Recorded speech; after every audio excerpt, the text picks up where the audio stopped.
Hello everyone and welcome back. This second session of the day is on All In for Nature, engaging everyone. And before we get started with the last session of the day, we'll hear from youth activist Arkan Nasori on how working with nature through nature-based solutions can help engage everyone in protecting and restoring our planet. Let's hear what she has to say.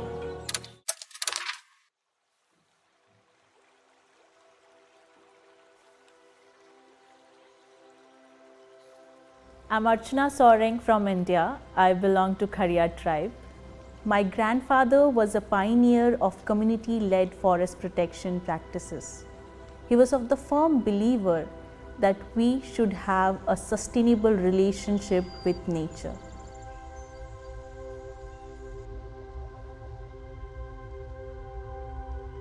We cannot achieve our climate and developmental agenda and goals without a healthy planet. We've known for years that technology can play an important role in addressing climate change. Solar panels, electric cars, and windmills reduce our dependence on fossil fuels for energy and limit the release of the greenhouse gases that are warming our planet. But the truth is, another essential tool has been with us all along. For millions of years, forests, plants, and soils have been keeping our planet alive. In the past, we understand that we've been damaging our environment. We understand that through conservation, we can change a lot of things. The livelihoods in the community, we can tackle a lot of climate effect on our community.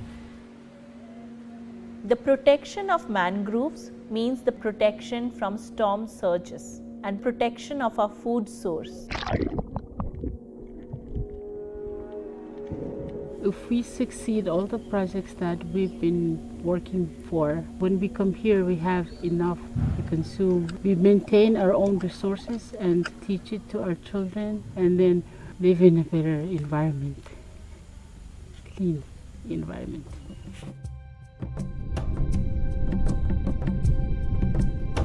Aweri anabai wa umuni bai pembete ke nanipa. Monito koenve ate imunipa. Monito yekene arubai pentono omer ne amoni monipa. Healthy ecosystems regulates our drinking water, the source of all life on earth. En los años 2010 se vio reflejado de que ya no había que vender. Habíamos talado muchos árboles y cuando nos damos cuenta ya no había nada atrás, no había bosque, ¿no? Pero ¿cómo paramos? ¿Cuál es la alternativa para poder generar ingresos económicos para la comunidad o para las familias? Cultivar el cacao y el café y así generar ingresos y a no talar más bosques. 50% of humanity depends on healthy ecosystems for the livelihood of farming, fishing, and forestry. But the way we manage land today in conventional agriculture and forestry creates a quarter of human-caused greenhouse gases. Every year, though, we burn and deforest millions of acres of land. When we do that, an incredible amount of carbon is released into the atmosphere, contributing to the warming of our planet. Not only is that stored carbon released as carbon emissions, but we are destroying our most effective technology for removing carbon from the air: growing trees.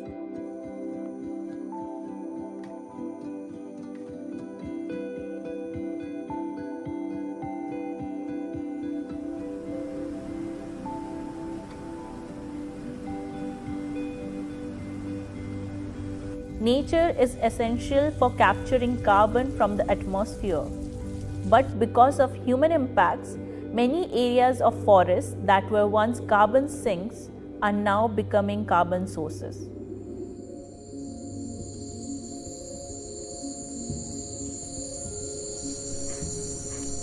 Intact nature is our ally. It keeps our climate stable and keeps us safe. เราเกิดมาก็เจอแล้วไงคือณทุกวันนี้เราก็ยังหากินอยู่จากตรงป่านี้ค่ะหน่อไม้เห็ดบ้างหาปูหาปลาผักทุกชนิดไม่ว่าหน้าไหนเราจะรู้ หน้านี้เราควรผักอะไรบ้างอย่างเงี้ยมันเหมือนอยากกินเราเข้ามาเราก็ได้เลยอ่ะ Esta es una crema anti-envejecimiento que nos ayuda a prevenir las líneas de expresión. Para nosotros ha sido básico tener en cuenta pues los recursos genéticos en cuanto a la riqueza que nos ofrece cada una de las plantas. We study the ancient freshwater swamps as reference ecosystems, preserved in pristine condition through the centuries by generations, sacred in their belief and wisdom. Intact nature is the planetary safety net. This does not have to be the end of our story.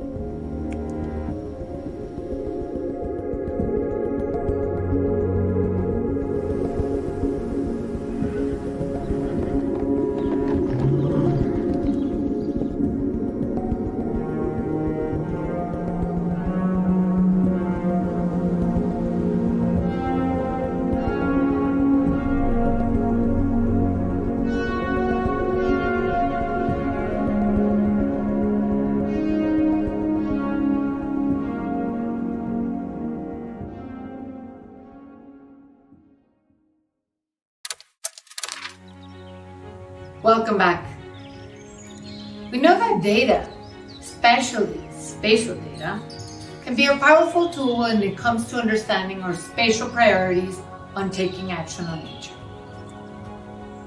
This next segment on harnessing the power of spatial data gives us some insight into different ways to use spatial data to help engage society.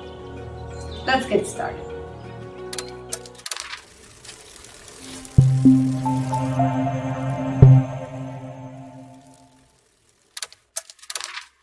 Hi, I'm Amy Rosenthal. I'm the Senior Global Director for Conservation Initiatives at Planet. It's an aerospace and data company that has a mission to use space to help life on Earth. And as you can see in my Zoom background, our satellite imagery can tell us a lot about our changing planet. And my job is to put our data to work for biodiversity and conservation, internalizing environmental and social externalities to the marketplace, and growing our philanthropic impact programs. Today, I'm joined by a few colleagues from the tech and conservation fields to talk about the potential of Earth observation and artificial intelligence for conservation efforts. We want to share why we're excited about these technologies, as well as the challenges and the pitfalls that exist in applying them to environmental and community goals. So to begin with, I want to ask each of them to introduce themselves and to tell us what's in their Zoom background. Andy, would you kick us off? Sure, thank you, Amy. So my name's Andy Wallace. I work in IT, though originally my background was as a biologist. Most recently, I took a sabbatical to study for a master's in marine and coastal environment management. And my Zoom background is Liwonde National Park in Malawi, where I recently spent a couple of weeks on a biodiversity monitoring program. Awesome. Kevin. Thanks, Amy, and it's great to be here with everybody today. My name's Kevin. I work on Microsoft's AI for Good lab. Our jobs at Microsoft are really to help bring AI to solve some of society's greatest challenges. My background actually is a part of the Amazon, really kind of showing that the Amazon and human settlement are really kind of starting to encroach on each other, and we need to work together and use AI and use all these different signals to understand how we have the ability to coexist together. Back to you, Amy. Thank you. Becky. Hi, yes, I'm Becky Chaplin-Kramer. I'm the Global Biodiversity Lead Scientist for WWF, where we're working toward a future where both nature and people can thrive. And my Zoom background is the Gobi Desert, which is, as you can see, a stunning but unfortunately imperiled ecosystem. And it's a place where Earth observations are really needed to monitor impacts and to suggest how to intervene in a system with overgrazing and widespread degradation. But it's also one of the most challenging places to derive information from satellites. So I see this as an example of the challenges we need to overcome to really be most effective in our use of science, including Earth observations and AI for conservation solutions. So that's what I'm excited to discuss with this panel today. Yeah, and so we're going to jump right into it. Thank you to the three of you for joining me. I want to ask, what are the recent developments in Earth observation and artificial intelligence that you're most excited about, and why? I'll ask Kevin to kick us off. Yeah, that sounds great. That's a really great question. And really, one of the things that excites me a lot is that we are now in a time where we have massive amounts of data that are coming in. Signals from planet, from your constellation of satellites that are coming in and taking a picture of the Earth every day. And with the partnerships you have, especially with NICFI, so that that data is available for us to actually use it at scale from a worldwide perspective to understand conservation and biodiversity. But bringing that all together, in addition to other signals, we've got the ability to understand camera images of traps that are in the Amazon, and they're not trapping animals, but they're taking pictures, and they're taking thousands, hundreds of thousands of images. And we actually then bring in additional bioacoustic data to understand the different species that are there. And we're at this kind of golden age where we have all of this data that's coming in. And the question that we have from a scientific community is, how can we actually use all of that data to develop new insights, faster insights, deeper insights? And how do we get that capability to provide those insights to policymakers so that they can make the right decisions at the right time? And I think this is a big deal. This is a big deal if we're going to be able to reach deep into the decision makers. And then also, climate adaptation and climate change is happening so fast. The speed at which this is happening, we need to find these methodologies. We need to use AI so that we can actually react in real time to these scenarios. So I think that's what really excites me. At Microsoft, we're working, as I mentioned, with Planet, but also with the University of Andes, the Humboldt Institute, SINCHI in Colombia, really about how we can use all of this data in a local context to help with the Amazon. And I think this is a great proof of concept case that's going to hopefully be able to be a catalyst for many different scenarios. Amy? Andy, what about you? Well, people have been working in Earth observation for a long time, even if the field's a little newer for me. So what really excites me is how we can bring all sorts of different kinds of aspects of AI and different algorithms together to address some of the complex needs that Kevin just mentioned. So, for example, some of the thing I'm working on is how we might take computer vision algorithms, which can help us to identify human-made structures in areas where they either should or shouldn't be, and maybe combine those with vegetation indices, such as the reflectance of green light by plants, or the reflectance of ash in the infrared area, which might indicate where burning has taken place. And we can bring those different algorithms together and identify change over time. So if multiple algorithms being used together can help us to learn whether a habitat is functioning normally, or if it's under pressure, for example, from climate change or human incursion, none of these individual ideas are new, but bringing multiple themes together and using automation in digital platforms can begin to bring powerful new tools for the people who've worked in these fields for many years. Yeah, I mean, these advances really sound promising. There's a huge amount of potential, but I know there are also significant challenges. I mean, why aren't these advances already being taken up more broadly in conservation? What's limiting their uptake? Becky, can you tell us a little bit about that? Sure. Yeah. I mean, I think the biggest challenge is how to make sense of all the data that Kevin and Andy just talked about, that we are, fortunately awash in, but need to try to find and navigate our way through. There seems to be kind of two kinds of products that, especially in conservation, that we're dealing with here. One are the globally available derived products with supported apps like Global Forest Watch, hugely helpful for the specific context that they were created for, like the deforestation alerts. But they only take you so far. And right now, for instance, that's basically just for forest cover, which is super important, but just scratches the surface for biodiversity. If we want to know what's under the canopy in terms of structure, complexity, diversity, it can't help us. So the barrier there is relevance. And then the other kind of product is what Andy and Kevin were sort of describing, is these highly sophisticated, but sometimes can be difficult to generalize or adapt to a new location. And just an anecdote I'll share with you there is we had a great system set up of AI connecting Earth observations and camera traps built for a conservancy in Namibia to establish an impact reporting dashboard for a wildlife credit scheme. And as soon as that got unveiled, all these other conservancies wanted it. But porting it to other, even nearby conservancies was non-trivial. It was going to require retraining, and it couldn't really scale easily. So the barrier there is cost. And then I think a third barrier is really just finding the right target for that information, the right leverage point.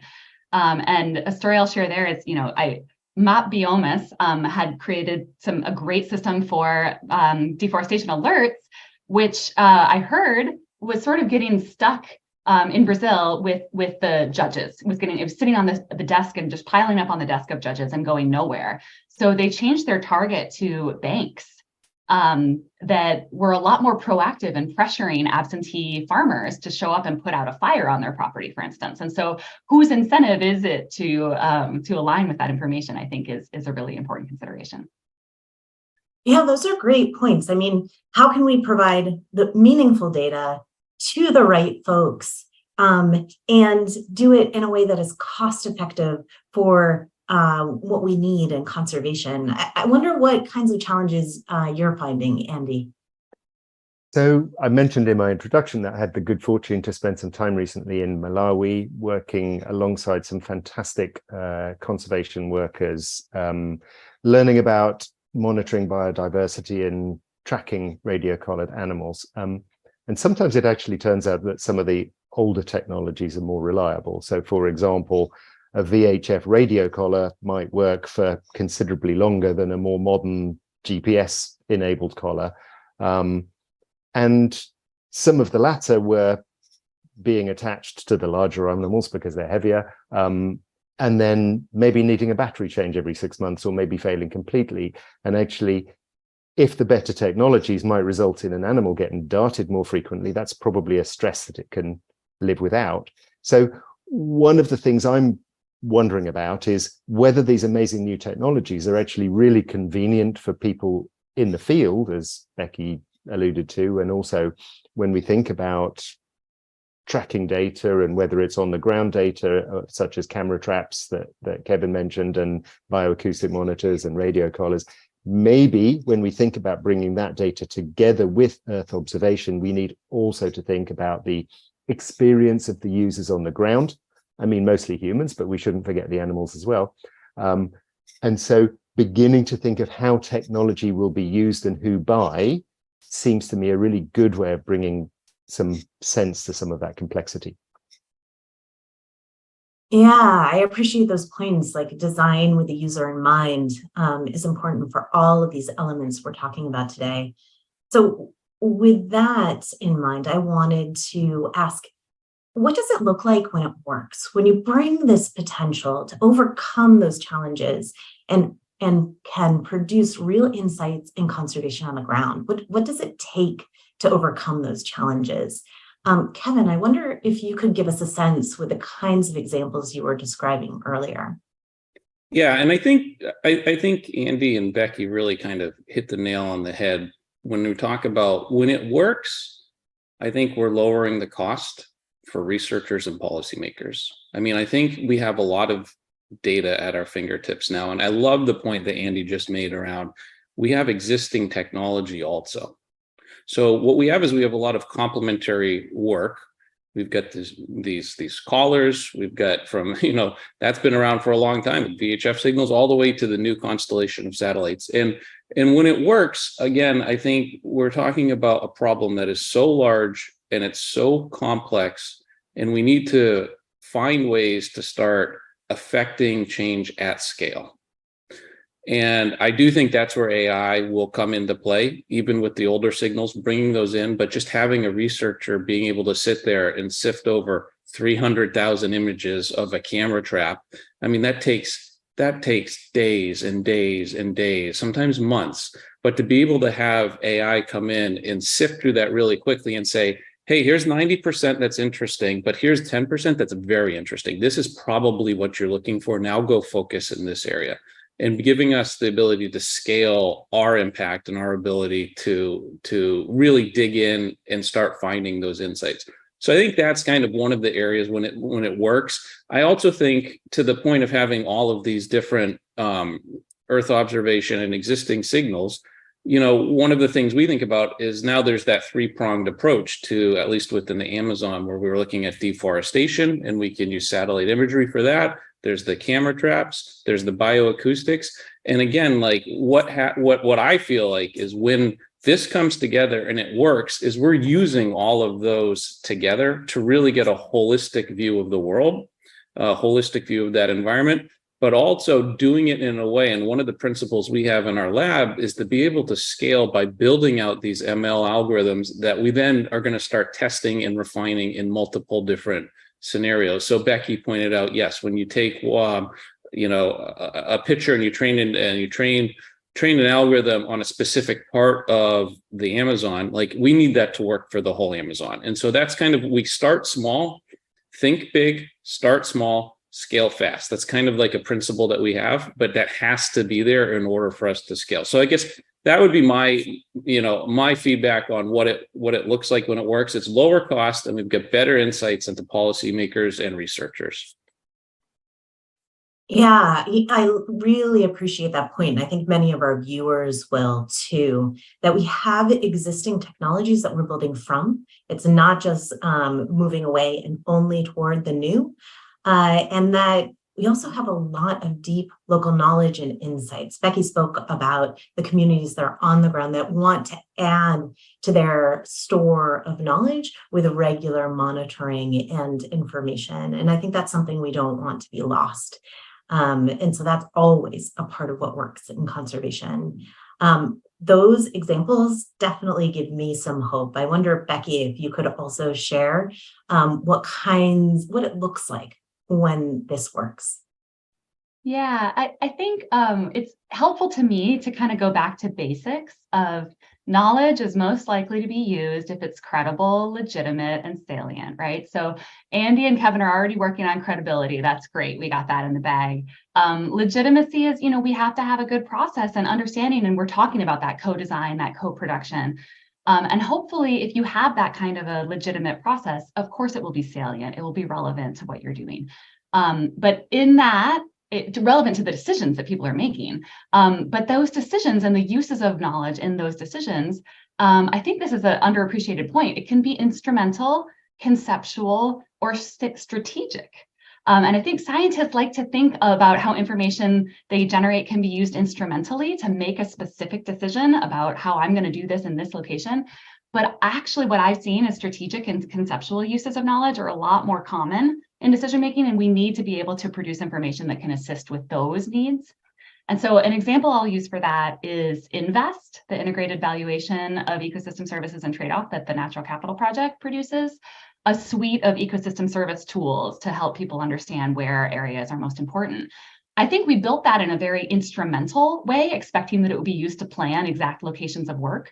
But honestly, what we see is that how important it is conceptually to just help people understand the connections between nature and well-being.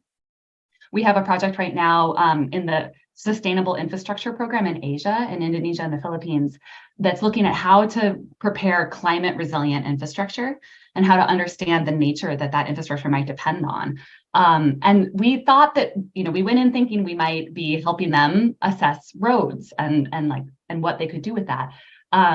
With respect to resilient planning. And really, what we're finding is that the conceptual knowledge building about beneficiaries and the scale of impacts downstream and who's impacted and what infrastructure is impacted is way more important. And there actually, at this stage, aren't really that many opportunities to influence the placement of roads, but conservation and restoration activities to mitigate the impacts of those roads can be really important and is something that the planning departments can influence.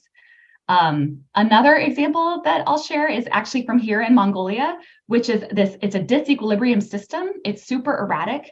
It's not possible to detect the impact of a grazing intervention when the climate is fluctuating so wildly from year to year. So we were working in this sustainable cashmere project with some companies and some NGOs that were trying to set up sustainable cashmere. And they wanted to be able to detect their exact impact. And honestly, like when there's flash floods one year of the project and a massive drought the next, it really trumps any signal of management. So we had to take a step back and do some more modeling just to tease out the effect of management from that of climate, to identify areas where management was likely to have the greatest, even detectable impact, just really rethinking that, rescoping. And so the bottom line is, co-production is messy, and building legitimacy through this kind of co-production process takes a lot of time. So how do we scale that? I think that's really a key point, is that we have to see impact faster, but we also have to do this dirty work on the ground, and we have to figure out ways to be able to streamline that.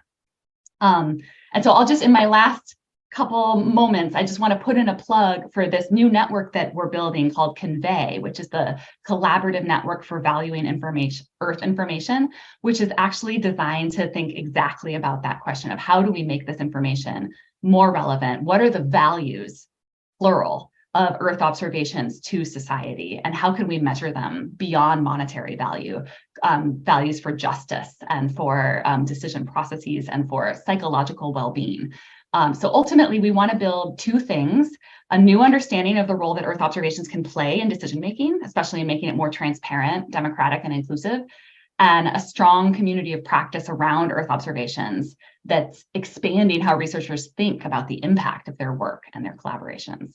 So it will be a huge task. We have 5 years and $8.5 million to do it. And we really, I'm putting in a shameless plug here. I would love to invite you all to join us. Well, that is really exciting. I bet there are a lot of people Googling Convey right now, as well as the other examples that have just been raised, because I really think this is a hopeful note where we can end our discussion today for more work to come in the future. So I want to share this slide. Should you want to learn and see more in the future, as we share this information, I want to thank our inspiring speakers today. Becky, Kevin, Andy, thank you for sharing your experience and your wisdom with us. I also want to thank you, our viewers, for sharing our interest in these key topics and for seeking to achieve a nature-positive world. We look forward to hearing your reflections and ideas.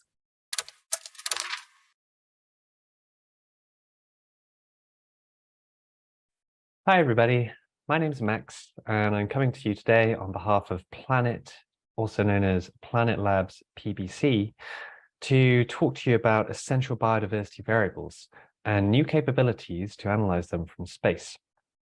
First of all, thanks so much to the organizers for putting this together, and to my colleagues Amy and Louisa for helping me build out the content here. First, a legal disclaimer. In this presentation, I will be making some forward-looking statements that include plans and aspirations of Planet. But as we all know, space is unpredictable. Things can change, launches get delayed, rockets blow up. These things can happen. So these statements just represent our current plans today. Launching into it then, no pun intended, honestly. Satellite data is a crucial tool for measuring progress towards our global biodiversity frameworks. And here I'm thinking about the Kunming-Montreal Global Biodiversity Framework. I won't bore you with all the details, but in order to drive this concerted global effort and to ensure transparency and accountability of all the actors involved, we really need consistent global reference data. And we need measurement that happens as fast as change. Really, we need measurement on a daily cadence if possible, and we need it globally. Conveniently, our mission at Planet is to image the whole world every single day to make change accessible, visible, and actionable. And we do this using our constellation of over 200 satellites called DOVE satellites that monitor the whole world every day at 3-meter resolution. At the same time, we also have a constellation of SkySat satellites, which we can use to shine a 30-centimeter spotlight, sorry, a 50-centimeter spotlight on areas of acute interest. See if I can Move the slide. There we go.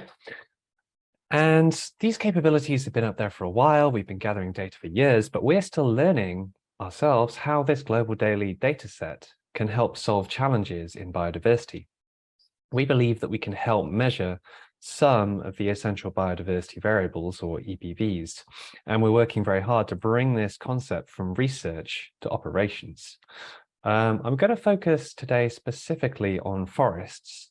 I'm going to talk about structure, functioning, and composition, and what we can learn from space about these different aspects.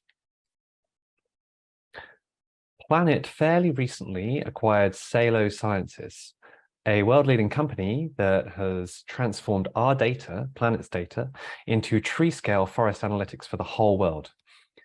What they've done is unified data from Planet, from airborne LiDAR, from JEDI, and data from Landsat to create the first high-resolution living global forest map, which is updated daily. And the aim here is to turn Planet's optical data into daily actionable measurements everywhere on Earth's landmass. They train and validate these analytics with millions of kilometers of airborne LiDAR to get 3D forest structure. And their maps are powered with PlanetScope, that's that 3-meter resolution data set, at global scales. They have 3-meter resolution for the whole world. From forest structure, we can then move to a whole suite of what we call planetary variables. These are data products, including above ground carbon stocks, individual tree count, height from the ground to the top of the forest canopy, indicators of photosynthetic activity, and also percentage of canopy cover. Here's an example of one of those in action. This is of our canopy cover PV, planetary variable. We now have a global canopy cover map that can reveal tricky examples of forest degradation that we can't see easily with simple optical data. Degradation has major impacts on local biodiversity, but things like selective logging make it much harder to detect than obvious broad deforestation. Now we can do it globally in real time with our canopy cover planetary variable. Here, zooming in from left to right, you can see degradation occurring. You can see these little gaps in the forest that don't show up easily in simple optical imagery. Moving to forest functioning. Here's an example where the University of Hong Kong has used our 3-meter data to study seasonal color change of deciduous forests. They developed time series vegetation indices and mapped leaf color change over time, cross-calibrated with other data sources. And the result was that they were able to link leaf color phenology with specific species and monitor those species functioning. This has implications for all kinds of plant-mediated ecosystem processes. And what I want to take away here is that using satellite data enabled them to do this at scale over large swaths of forest. We would like to take this kind of application from the realm of research to commercial readiness. And moving on to that final pillar, community composition, we want to build on a ton of great work that's been done by ASU from the ASNA lab, Greg Asner's team. They've done a ton of work gathering hyperspectral imagery with the Global Airborne Observatory, GAO. In this image, they've used LiDAR initially to get the height of tree crowns, and I think this is in the Peruvian Amazon. Then, in this image, they've used hyperspectral imagery from the Global Airborne Observatory, and they've mapped that on top of their existing LiDAR data for this piece of forest to get the reflectance spectrum of the forest. Every tree species, every tree in this image has a unique reflectance spectrum. By measuring these reflectance spectra and mapping them to the forest canopy, which we've found using LiDAR, we get a very powerful tool for community composition. And the ASNA team took this and scaled it with a whole load of flights in Peru to get the composition of large forest areas. Getting composition over large areas like this enables researchers to measure things like species richness and species turnover. And that information helps conservationists understand where to direct resources for effective conservation. By the way, we're putting up a constellation of hyperspectral satellites using actually the exact same instrument design from NASA JPL that was flying on the Global Airborne Observatory. This constellation is called Tanager, I'm not going to delve into all the specifications right now, but suffice to say that the first 2 satellites are launching next year and will begin delivering data over large parts of the world. And we want to build on a lot of the great work that Global Airborne Observatory and other aerial surveys and ground surveys have already done for community composition. And we're not just talking about forests here. What we're really driving towards is global, real-time vegetation species mapping using satellite data. By the way, side note, a tanager is a small, brightly colored bird that lives throughout the American continent. Here are a bunch of great-looking tanagers on the right. This is an ideal example of the kind of biodiversity that we want to protect with the tanager satellites. And as I mentioned, this is not just for forests, but by monitoring community composition, we want to support other protected environments, including soils, grasslands, wetlands, freshwater, coastline, and more. So I know I'm nearing the end of my time here. I'll close out just by saying we can't do this alone. We at Planet can provide the data to power these insights, but we need help to turn the data into actionable information and drive change. And here is an image from Global Forest Watch. It's a great example of the kind of interface that we would love our biodiversity data to feed into, to make the data available to the wider world.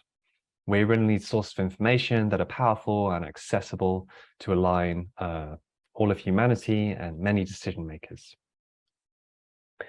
And the good news is we do have a great track record producing digital public goods. We've worked with the Allen Coral Atlas. We've worked with NASA Harvest for food security in Ukraine. We're working with the Nature Conservancy and Microsoft on Global Renewables Watch to map renewable energy resources around the world. And we've had a lot of success from the NICFI satellite data program, which monitors the world's tropical forests using planet data. So we would love to produce more digital public goods like this. And if you have ideas, if you have proposals, please bring them to us. We would love to hear about them. Help us build this. And with that, I will leave you with this picture of the Earth, the blue marble. Thank you.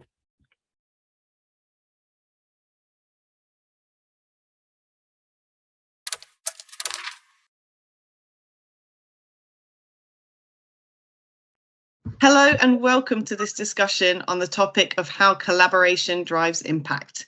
My name is Charlotte Bishop and I'm the project manager at KSAT, an Earth observation data and value-added service provider.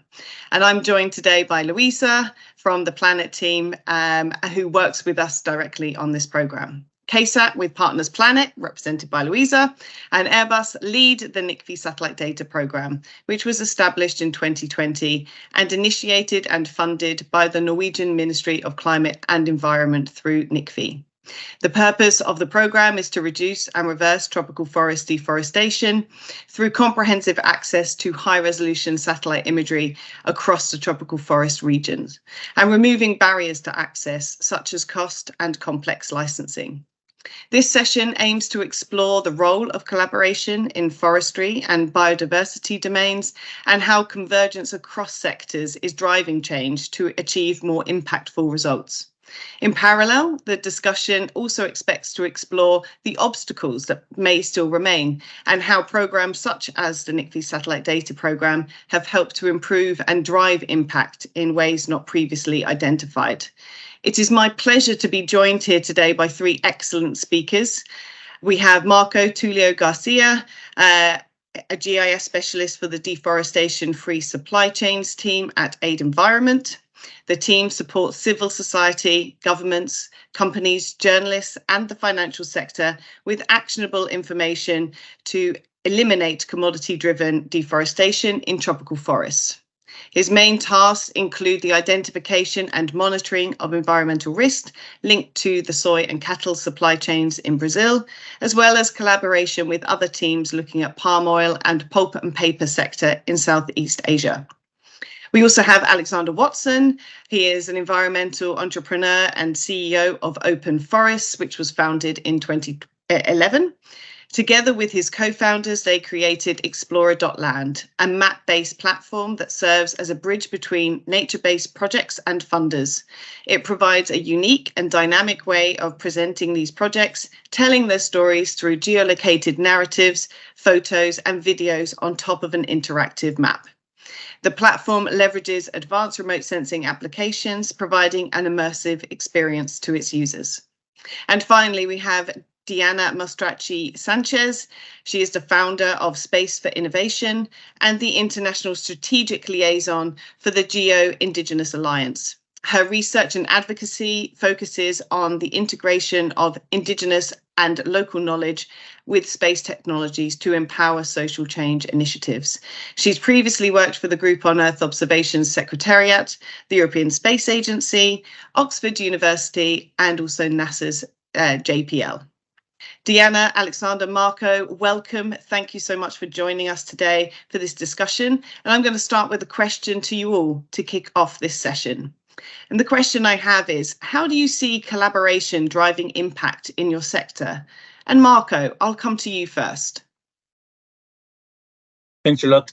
Yes, for us, for Aid Environment, collaboration is vital for the work that we do as an international NGO. We really seek partnerships in the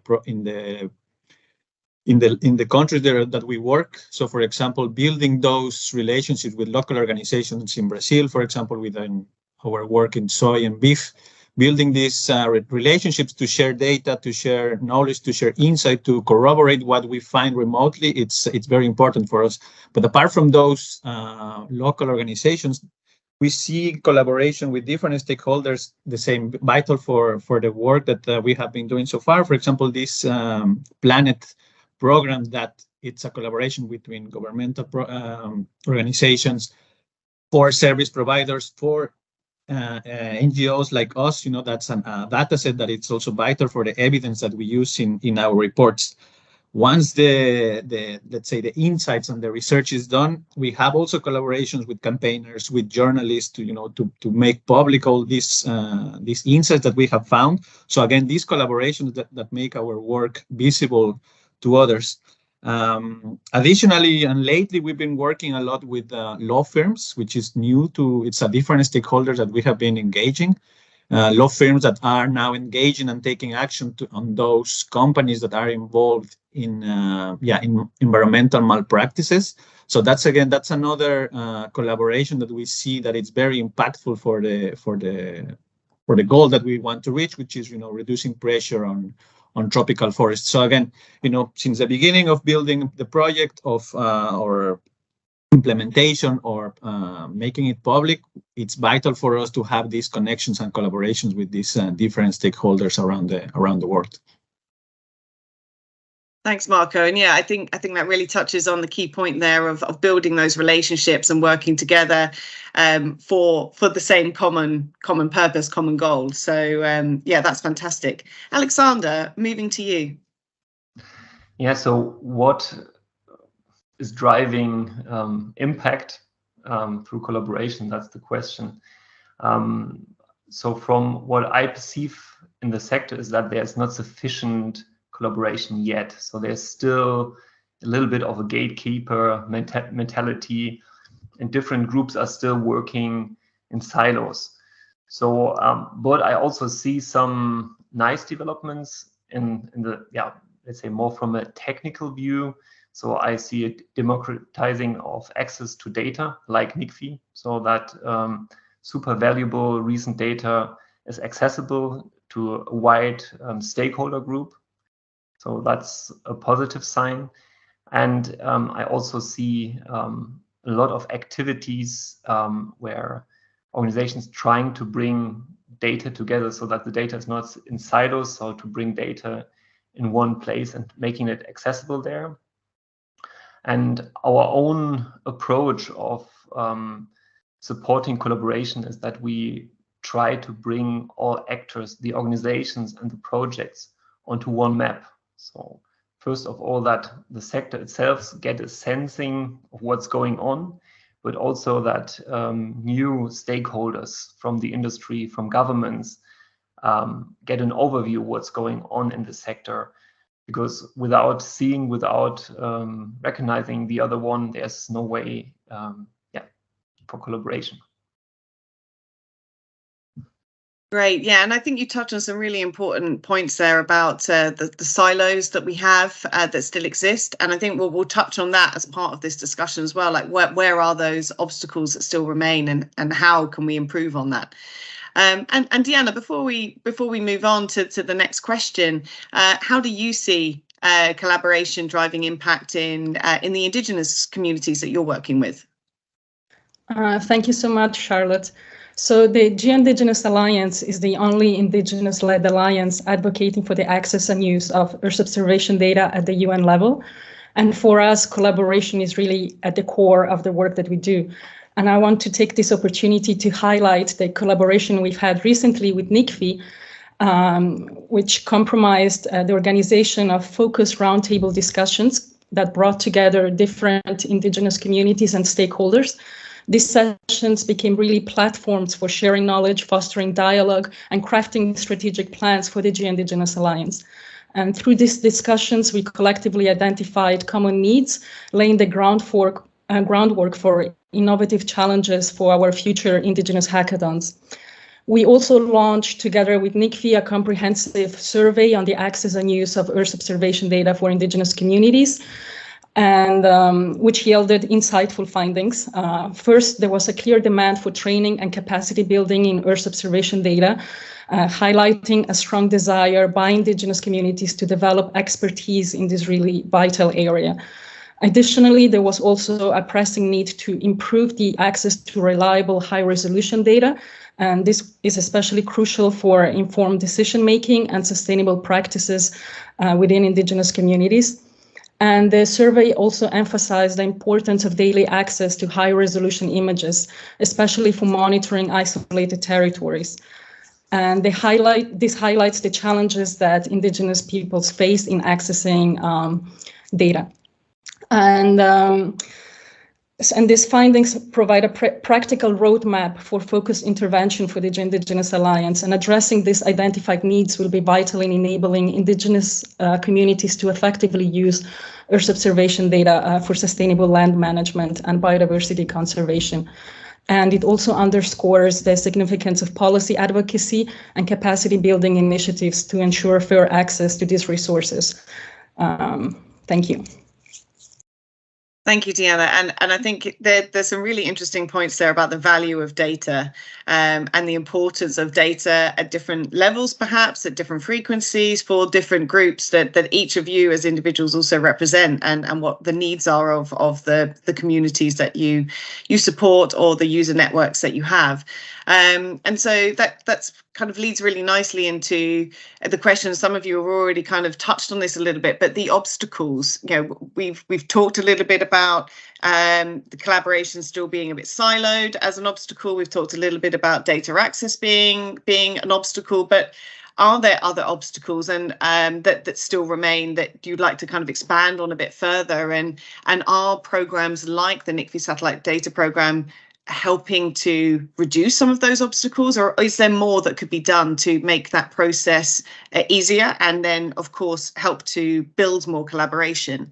And Deanna, maybe I'll come to you first, and we'll do that in reverse this time around. Sure, thank you so much. So I think I already touched on how the NICFI Satellite Data Program has provided support. But there are still significant obstacles, unfortunately, and one of them is the enduring legacy of colonialism, which has marginalized Indigenous people for far too long. And to rebuild trust and create an environment of genuine reconciliation, we must really commit to honoring the autonomy and wisdom of Indigenous communities. And this is not a short-term fix, it's a sustained long-term effort. The digital divide also presents a very pressing issue. Many Indigenous communities, especially those in remote areas, lack access to reliable internet and advanced technology, which is really fundamental prerequisite for equitable participation in our collaborative efforts. So it's really crucial that we bridge this gap through investments in digital infrastructure, community training, and access to essential tools like the NICFI Satellite Data Program.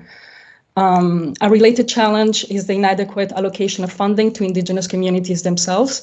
Often Indigenous-led initiatives operate on shoestring budgets, constraining their capacity to implement comprehensive conservation strategies. It is really crucial to prioritize and allocate adequate funding directly to Indigenous communities. And in addition to these challenges as well, I think the concept of Indigenous data sovereignty is critical. Indigenous communities must have control over their own data, including how it's collected, managed, and shared. And overcoming these interconnected barriers, I think, requires a dedication to mutual respect, cultural sensitivity, and a willingness to learn from one another. And it also demands the recognition of the invaluable contribution that Indigenous people are offering to biodiversity and conservation, along with a commitment to inclusive decision-making processes that respect the rights and perspective of all stakeholders involved. Thank you. Thank you, Deanna. Yeah, I mean, that's a really comprehensive response to that question. And I'm curious also to hear what Alexander and Marco have to say, and then maybe we can wrap up some of those points as well. Alexander, to you, perhaps.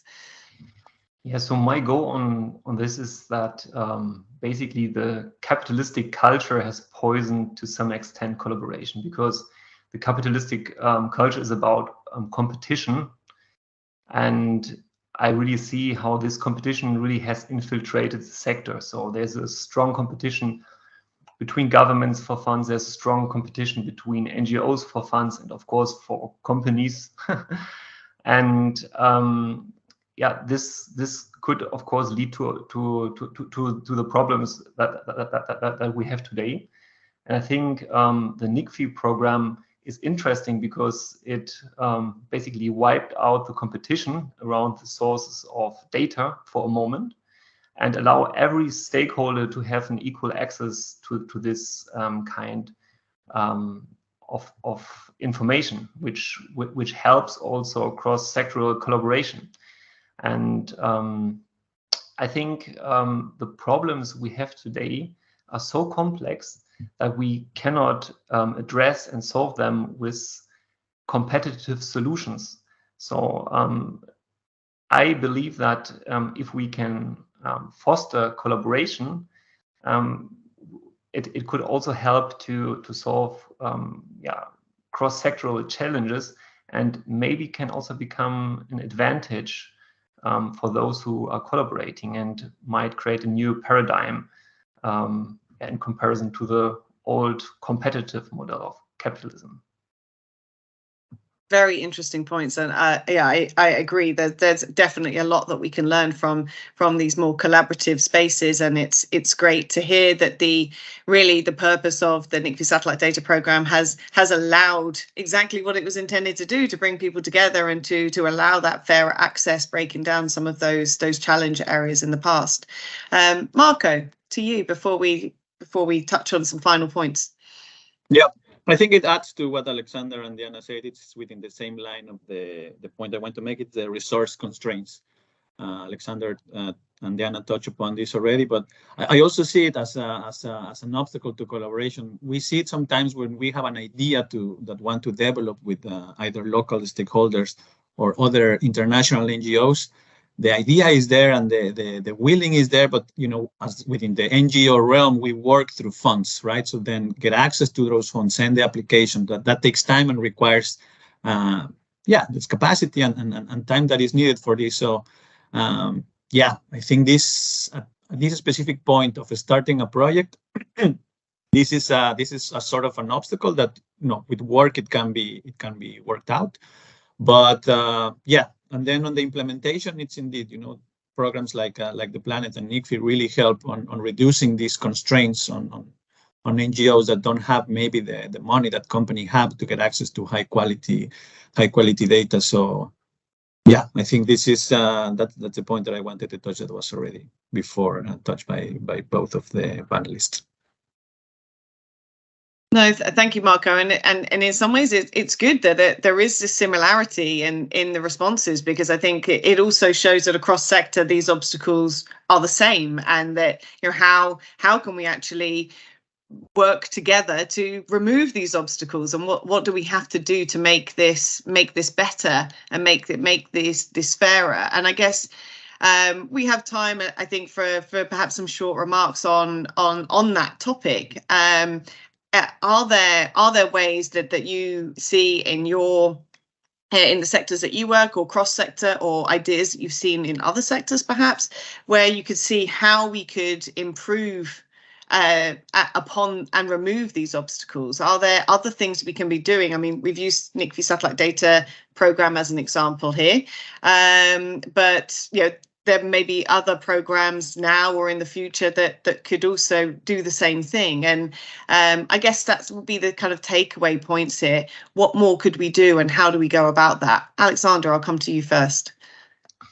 First of all, I want to strongly emphasize the value of NICFI, and I really hope that there will be some funding available that this program can continue, because we see it now in our sector. So at the moment, around 1,000 projects signed up for Explorer.land, and they are in need of this data on a day-to-day basis to see how their projects develop.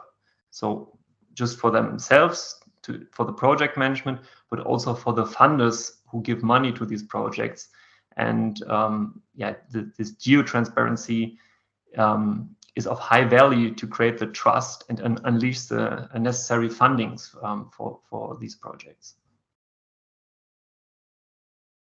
Great, thank you, Alexander. I see funding is a key point that's flowed through each of your responses as well. Marco, I'll come to you next. Yeah, I think this full awareness of the issue at hand, it's what makes that will help to remove this constraint.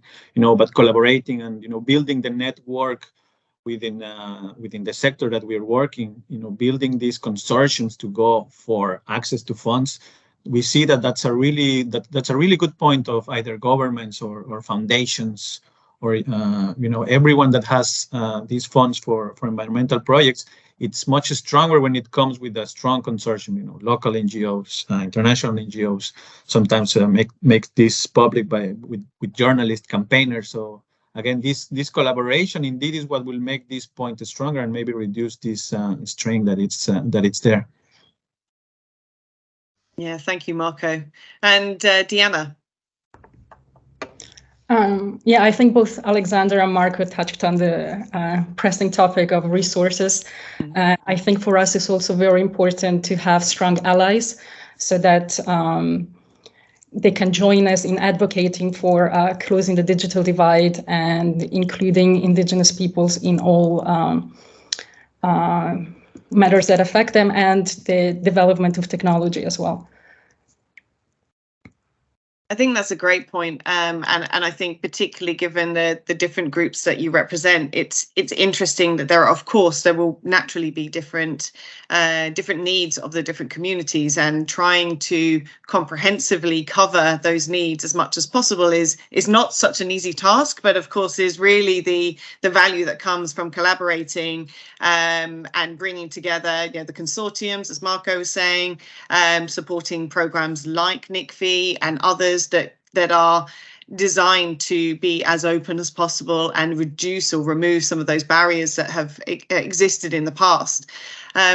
Unfortunately, we're out of time to discuss this topic much more at this point, but this has been such a great insight into the collaboration in the sectors that you work in, and the impact that you found working on these different types of programs, and what you see with the user communities you work with. So I really want to thank Alexander, Deanna, Marco for joining us, Louisa for her support as well, and look forward to the opportunity to meet in person again soon. Thank you very much, and bye-bye. Thank you very much. Bye. Thank you. Thank you.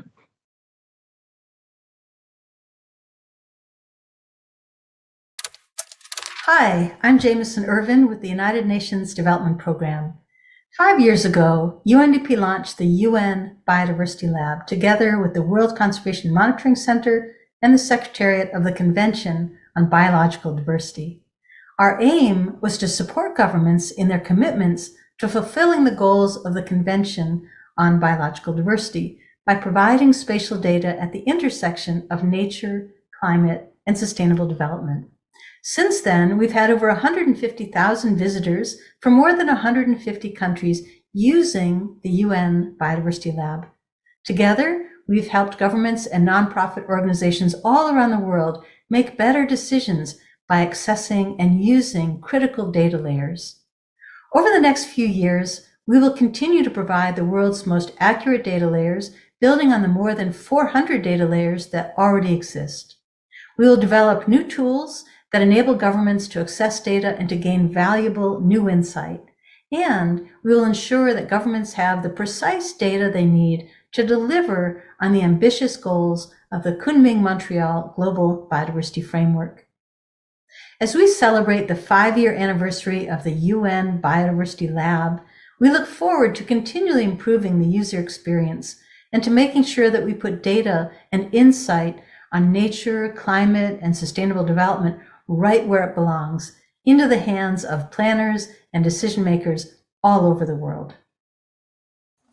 Hello, my name is Neil Burgess and I'm the Chief Scientist at UNEP WCMC in Cambridge. I'm going to tell you a little bit about the UN Biodiversity Lab. Now, this tool contains spatial data, and spatial data provides us with crucial insights into the status and change of ecosystems, species, habitats, and the impacts of human activities on the environment. In an era of rapid transformation, the importance of possessing precise and current spatial data is not a luxury, but an unequivocal necessity. As we look at the proliferation of data platforms today, the UN Biodiversity Lab partnership has identified a series of core reasons why UNBL should remain at the center of our collective work. For example, UN Biodiversity Lab is designed to be a country-first scalable solution and provides a foundation that can support countries with vastly different experiences and resources with spatial data that they need. The UN Biodiversity Lab fills a key bridge between scientists and policymakers by making spatial data available, accessible, comprehensible, and decision-ready. In particular, this tool is designed to be applicable to countries implementing the Global Biodiversity Framework, recently agreed in Montreal in 2022. And a core of our vision across the UN agencies working on this platform is to continue our focus on support to the CBD. This will be for at least 5 years until 2030 and ideally into the future after that. UN Biodiversity Lab will serve as a pathway to link diverse efforts on nature and support decision makers to leverage spatial data for insight, priority setting, and implementation at national levels. Thank you very much. Congratulations to the United Nations Biodiversity Lab on reaching its 5th birthday. This milestone marks a significant achievement in the lab's journey, and we, the South African United Nations Development Programme Country Office, are proud to celebrate alongside with you. Our collaboration with the lab, particularly on the Essential Life Support Areas project, has been a testament to the power of teamwork and shared dedication to the cause of biodiversity conservation. The lab has been instrumental in advancing conservation efforts and sustainable development in South Africa through the invaluable support in harnessing spatial data and analytic tools and contributing to the country's effort to utilize the data for generating insights. This tangible impact cannot be overstated. As we congratulate the UN Biodiversity Lab on this remarkable 5-year milestone, we eagerly anticipate the continued collaboration and success that the future holds. We look forward to celebrating your 10th anniversary together as we continue to work to promote conservation and sustainable development on a global scale. Happy birthday and best wish to the journey ahead.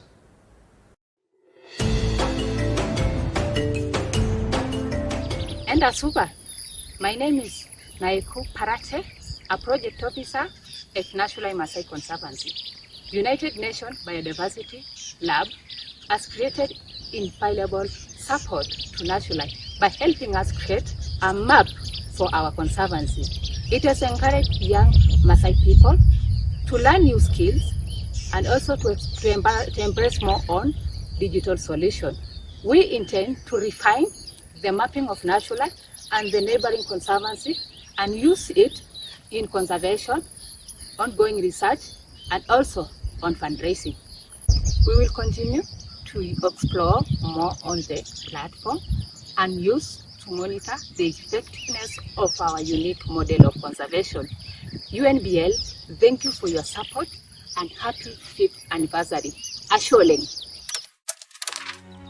So we just heard why spatial data is important for informing actions of nature and engaging society.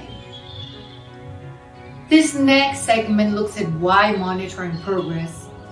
In other words, being able to understand how far we've come and how far we need to go is so important. Let's listen in.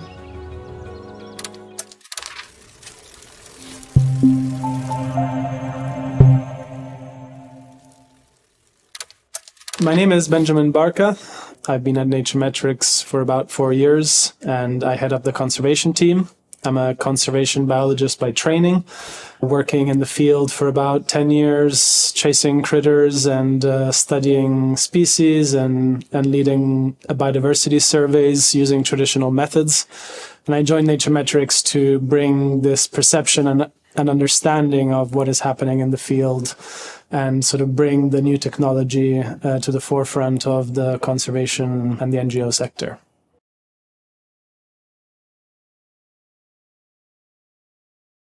So having worked in the field as a conservationist, I know how hard it is to be out there and be able to understand the biodiversity that is around you in a cost-effective manner. And when I first met Kat Bruce and came across Naturemetrics, I figured this was the way forward for all those that were trying to understand biodiversity like me, to bring additional knowledge and to sort of bring the opportunity to really understand what is around you in a comprehensive manner and in a way that can be reported simply and sort of communicated back to donors. And I think it's really relevant in the conservation space. This is a time where we need to really prioritize conservation action, conservation spending, and this is a point in time where we can really make the most of these new technologies to really hit and sort of protect the biodiversity hotspots that we need the most and prioritize conservation spending.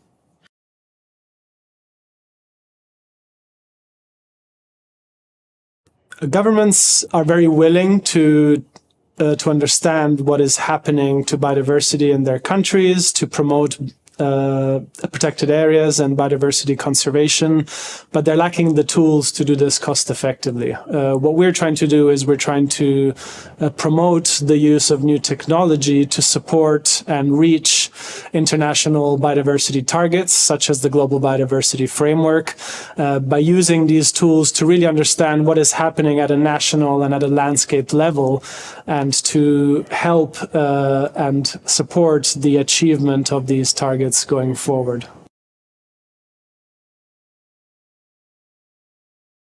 So eDNA can be a game changer in different ways. The first is it allows us to capture a comprehensive snapshot of biodiversity at a site. We're not just looking for an elephant or a hippo or a rhino, but we're actually sort of getting an overview of what is found sort of in the wider ecosystem and the habitats. And this can help us understand ecosystem function and help us really explore the wider intricacies of biodiversity and not just the individual species. So really it's a tool to start moving a step forward in the direction we need to be in to achieve some of the targets that we have ahead. And it's really a critical time to do so.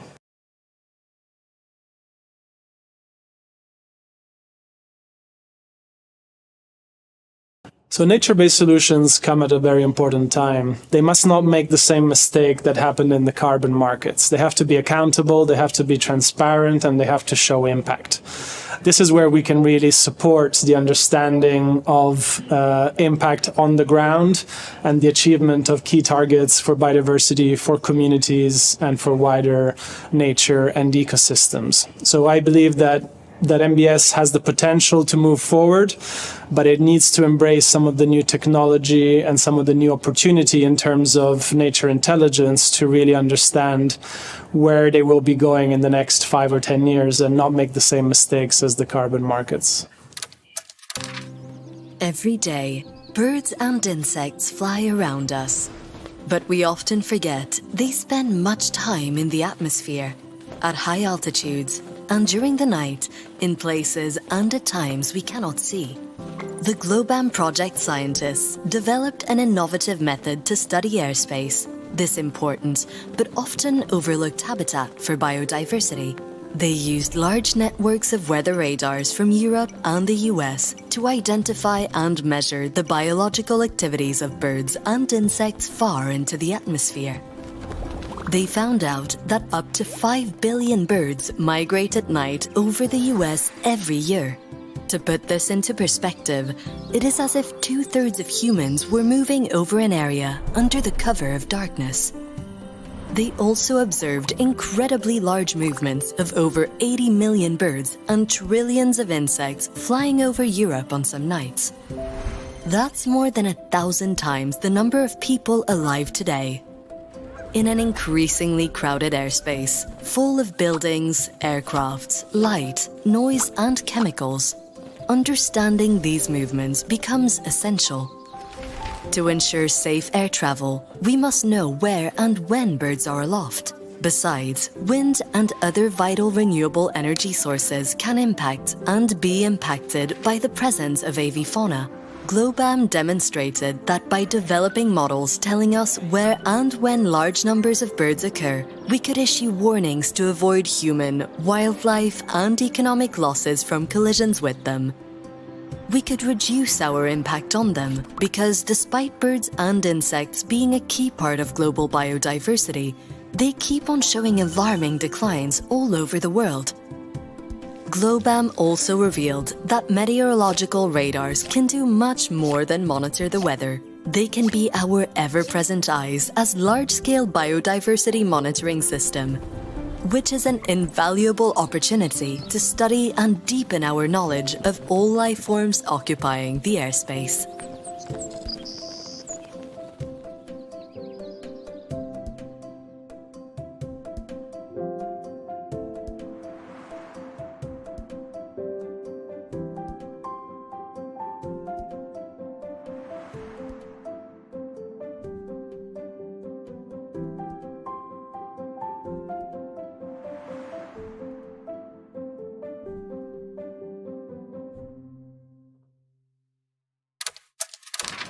Hi, my name is Borhan Yassin and I have the privilege of serving as the CEO of Rainforest Connection.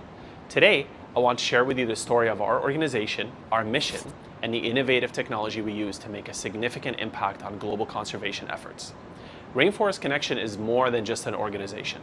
We are a global community of scientists, conservationists, and technologists united by a common goal: to halt illegal logging and poaching and to monitor biodiversity on a global scale. We've developed the world's largest ongoing collaborative ecosystem management project, which uses acoustic data to bridge the gap between science and conservation impact on the ground. Our online platform, Arbimon, is at the heart of our work. It's a powerful tool that harnesses the power of sound and artificial intelligence to enable comprehensive, large-scale assessments of biodiversity presence and ecosystem health. It provides ecological and conservation insights at both project and global levels, and has been a powerful tool for stakeholders to assess the progress and impacts of their actions on the environment and to take proactive measures towards effective conservation. Now, you may wonder, why focus on acoustic monitoring? Sound is an invaluable resource in monitoring ecosystem health. Each echo and resonance conveys a wealth of information about the wildlife and their interactions with the environment. It paints a comprehensive auditory portrait of our ecosystems, solidifying acoustics' role as an indispensable ally in our conservation efforts. This is also where artificial intelligence comes into play. By utilizing machine learning algorithms, we are able to pinpoint specific sounds, deliver real-time notifications with audio streams, and spotlight significant trends and patterns over time. This cutting-edge approach paves the way for a scalable method of tracking species presence, identifying potential threats, and continually monitoring the impact of environmental disturbances on our precious ecosystems. Our impact to date has been significant. We have formalized partnerships in our initiative spanning 35 countries, and we're working directly on over 65 ongoing projects. Our approach is deeply collaborative, involving ecologists, foundations, governments, corporations, and most importantly, local communities. This cooperation extends the reach and impact of our technology and insights. In Mexico, we're collaborating with sea mines to strengthen biodiversity conservation in the Yucatan. Our preliminary results, based on over 500,000 one-minute recordings and 85 species mapped, are already being used to inform the development of biological corridors to connect the jaguar's distribution areas, create and implement effective public policies for biodiversity protection, and incentivize project ownership by local communities. In the United Kingdom, we're working with the Mammal Society and the University of Bristol to understand where invasive species are present and the factors leading to their spread. This is a critical component to global conservation, where endemic species are being pushed out by invasive ones. The Mammal Society is currently using this data to target regions to create favorable habitats for red squirrels and develop trapping programs for gray squirrels. Another example is in Colombia.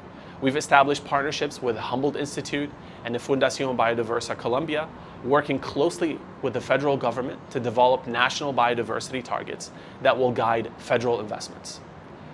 The project is currently in its sampling phase in the Magdalena Valley, and we are using the initial results to actively develop national biodiversity indicators.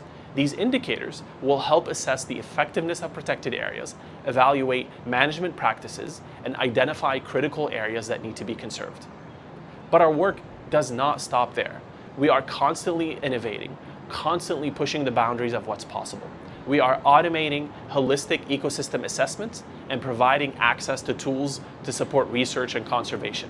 We intend to maintain free use of our Arbimon platform to the 4,500 scientists currently using it and any new users. Every day, our users are producing customized insights that automatically report key biodiversity and natural capital metrics. As we look into the next phase of Arbimon, the data and insight will serve two primary purposes. First, to generate global biodiversity patterns and trends, and second, to provide enhanced site-specific insight evaluations. From a site-specific standpoint, the insights will enable tracking of ecosystem health progress, assessment of the effects of human impacts, such as dams, mining, and agriculture, and even the evaluation of restoration effectiveness, and much, much more than that. As we look into the future, Rainforest Connection and Arbimon stand at the forefront of using technology for conservation. We believe that the future health of our planet's ecosystem can be brightened through the deployment of cutting-edge technology, the fostering of deep partnership, and efforts at an unprecedented scale. Our planet is undergoing rapid change due to the impacts from climate change and the sixth mass extinction. There's an urgent need for conservation and restoration efforts informed from data and insights about drivers of biodiversity loss across scales. However, we are limited due to the lack of information necessary to accurately understand the scope of biodiversity loss and ecosystem change to prioritize measures that counteract such impacts. This is where Rainforest Connection and Arbimon step in. We are here to fill that gap, to provide the necessary data and insights, and to drive effective conservation action. We are here to ensure that the symphony of our forests, the beautiful cacophony of life that they represent, is not silenced forever. We invite you to join us in this mission. Together, we can ensure healthier ecosystems to safeguard our future. Together, we can make a difference. Together, we can ensure that the voice of our planet, the voice of our natural world, is heard loud and clear. Thank you for your time, and thank you for joining us in this important mission.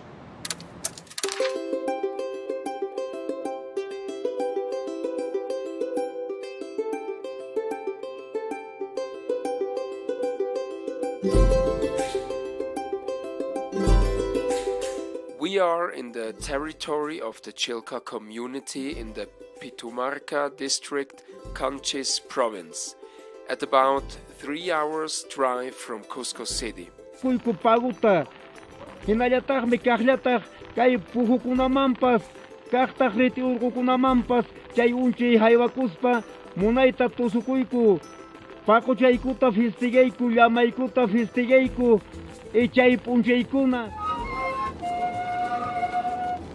Here, more than 10 years ago, the Chilca community has started a collaboration with a local NGO called ASEMA, led by local biologist Dina Farfan Flores. What started with a specific interest in one of the most emblematic and endangered species of the high Andes, the Andean cat, has grown over the years into an initiative that seeks to understand in a very integral way the consequences of global change in these high mountain areas in order to then find the best responses in the form of locally best practices for community and ecosystem-based adaptation.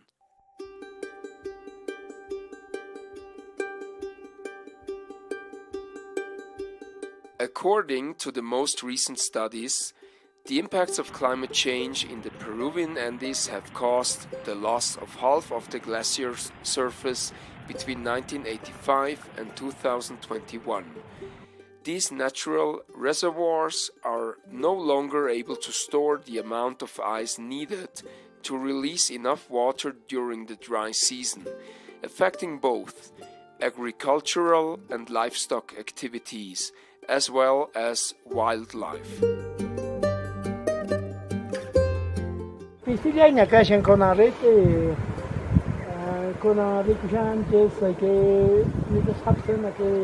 Orko munai rete yokangarang ikonang mantene champero ki pampang bovidal kona alpaca paco chamikunamba e mantene chang bovidal e konang kawal kahenapes kashang munai comer pakisal kashang segishar.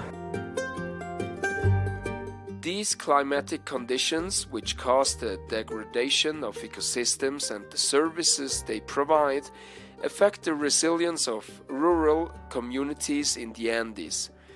In addition to being socioeconomically vulnerable, small farmers have experienced more frequently droughts than some decades ago.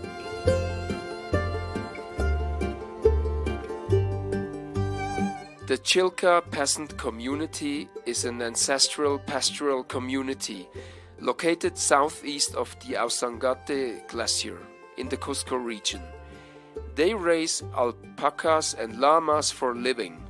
Therefore, they depend on water sources for ensuring quality of pastures and wetlands in their territory. Over the last decade, this complex interaction between water, soil, and vegetation has been impacted by glacier loss, climate variability, and socio-economic changes. To face the challenges, the Chilca community, along with ASEMA, are developing a strategy that comprehensively addresses the needs of the predominant pastoral use system. On the one hand, information is generated based on a citizen and community science approach on the eco-hydrological dynamics, water, soil, vegetation, of the watershed headwaters, and, on the other, best ecosystem management practices are promoted to improve ecosystem services. For example, the provision of water and forage essential for the economic activities carried out in the basin. No mi maritza comunidad ilkamanta sector antapatapi monitor akane. Konang medisach, ainatang medico. Ya ainata medis pang ya cheiko imenapis. Ono hunt amunchus bajanchus chita. To understand the relationship between water, soil, vegetation cover, and ecosystem management, a participatory eco-hydrological monitoring system, the SMAP Chilka, has been established with an integral approach to facilitate and promote the co-construction of knowledge and nature-based solutions. The heart of the SMAP Chilka is represented by a group of 10 women pastoralists who frequently measure the dynamics of the groundwater table in the Bofedal wetlands and who significantly contribute to a better understanding and evaluation of current and future water availability by using the collected data as a baseline for an early warning system, especially for upcoming critical dry periods. All collaboratively collected data are shared, evaluated and analyzed in the SMAP Chilka station, a place that allows the gathering of community members for the coordination and planning of the next activities, and the interchange and environmental education with visitor groups like schools, universities and farmer field schools from other rural and urban areas. The SMAP Chilka covers an area of 25,000 hectares of the headwaters of the Pitumarca watershed. The system consists of 14 monitoring stations distributed in 8 micro watersheds. At each station, automatic and manual recording instruments have been installed to measure the main variables of the eco-hydrological cycle, such as precipitation, stream flow, and the dynamics of surface and groundwater flow in high Andean wetlands, Bofedales. The latter also related to the peat layers found in soil cores. Biodiversity is also studied, and the forage potential of the pastures is evaluated, together with the grazing dynamics, to estimate the livestock carrying capacity that considers the sustainable use of these ecosystems. The second pillar of the initiative is the strengthening of the community organization system for the integrated management of the territory. This initiative has contributed to recovering ancestral practices such as the AINI, a system of collective and voluntary work for the implementation of water, pasture and wetland management practices, promoting social agreements for the sustainability of the watershed.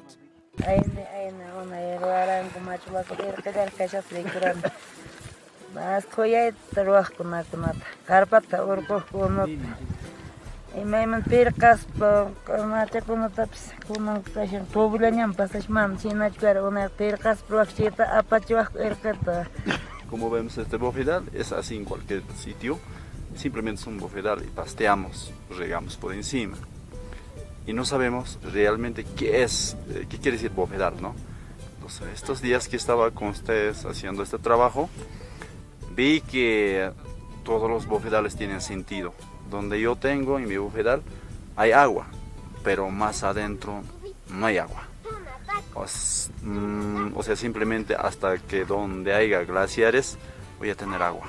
In this way, local knowledge, both ancestral, traditional, and recent, modern, connects with current state-of-the-art technologies in order to improve the pastoral use system and lay the foundation for the establishment of a remuneration mechanism for ecosystem services, payment for ecosystem services.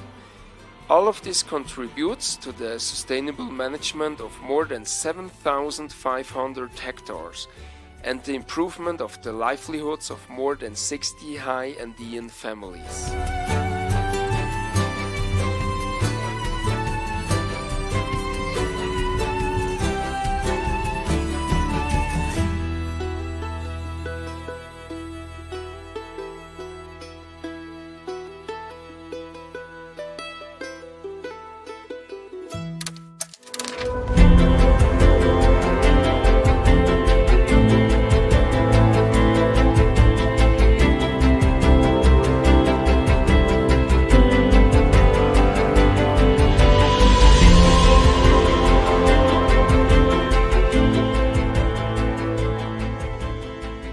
coming Montreal Global Biodiversity Framework was adopted during the 50th meeting of the Conference of the Parties to the Convention on Biological Diversity, CBD COP15, following a 4-year consultation and negotiation process. This historic framework sets out an ambitious pathway to reach a global vision of a world living in harmony with nature by 2050.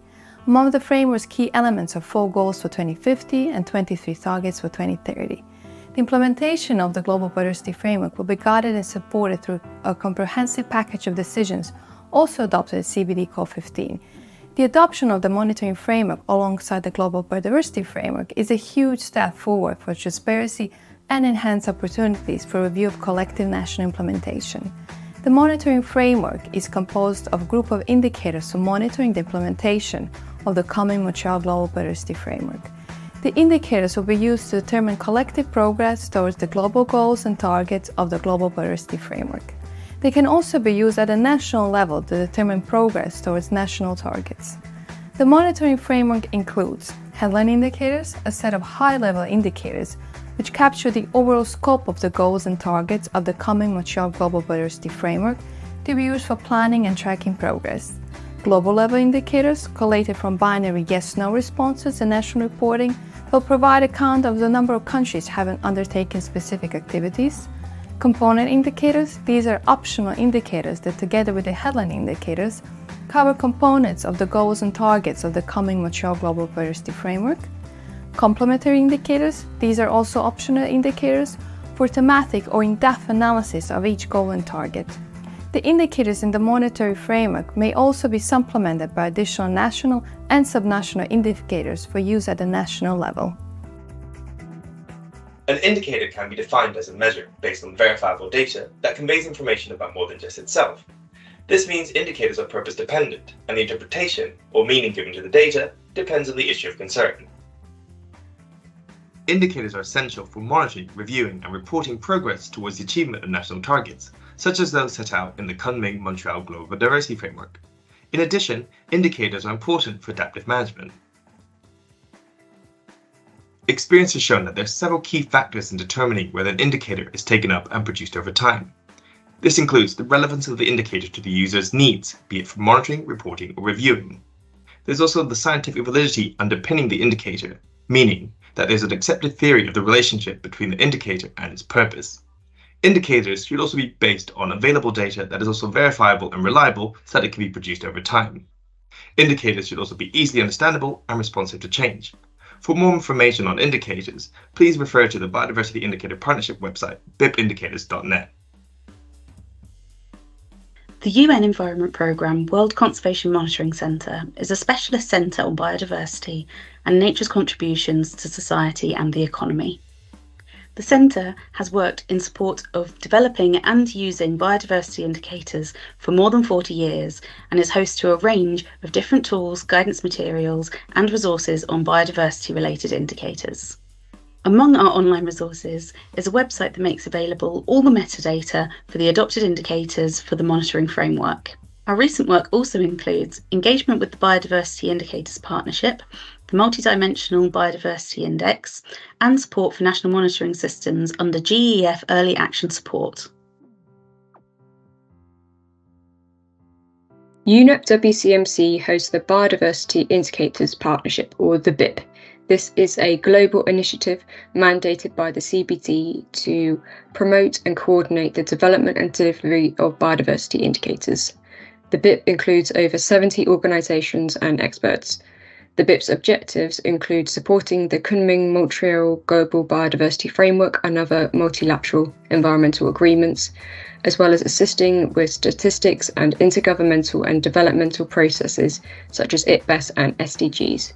It aims to strengthen national level capacity for indicators such as National Biodiversity Strategies and Action Plans, or NBSAPs, as well as SDGs.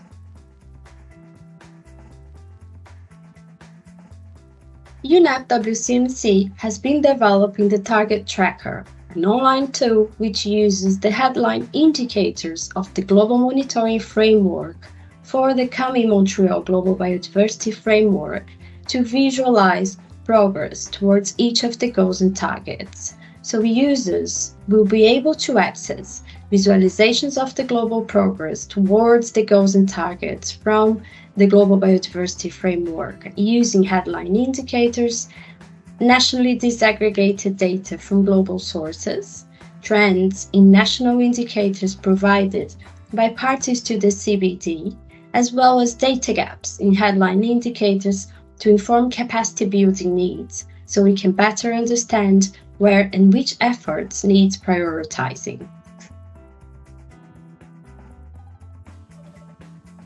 UNEP WCMC is a partner in a UNEP and UNDP-led project of the Global Environment Facility to support countries in updating their national biodiversity strategies and action plans in alignment with the Global Biodiversity Framework.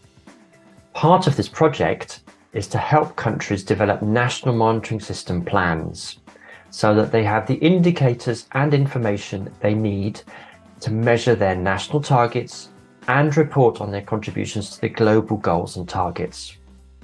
UNEP WCMC is leading the development of guidance for countries to assess their needs for indicators and the capacity to produce them. Countries will then develop action plans for these indicators and associated monitoring systems. A key part of this work by countries is to use, where possible, the headline and other indicators in the monitoring framework of the Global Biodiversity Framework. UNEP WCMC is working with partners, including the Biodiversity Indicators Partnership, to provide information on the indicators in the monitoring framework and to support their use by countries. As you've heard, UNEP WCMC has a large portfolio of projects and initiatives to support leaders across all sectors to integrate nature into every step of decision making. To achieve this, we provide a range of resources to promote the development and use of powerful indicators that show the state of nature and the impact of the actions taken to implement the 2050 vision of living in harmony with nature. UNEP WCMC provides knowledge and data, analyses and expert insights on indicators to support national uptake and use of the monitoring framework for the Global Biodiversity Framework to track progress in implementation at both national and global scales. In our next phase of work, we're focusing on leveraging the knowledge and skills of UNEP WCMC and that of the Biodiversity Indicators Partnership to meet capacity needs for the use of indicators and the enhancement of national monitoring systems. Through a 7-year initiative supported by the German climate fund ICI, we will shortly embark on a project to assess, build and support national monitoring systems across at least 10 countries. For more information about any of our work on indicators, please see our websites or write to us at info@bipindicators.net.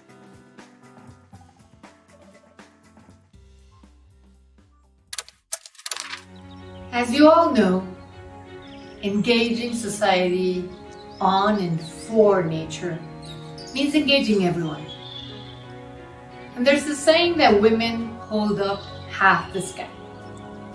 And this is certainly true when it comes to nature protection, restoration, and management.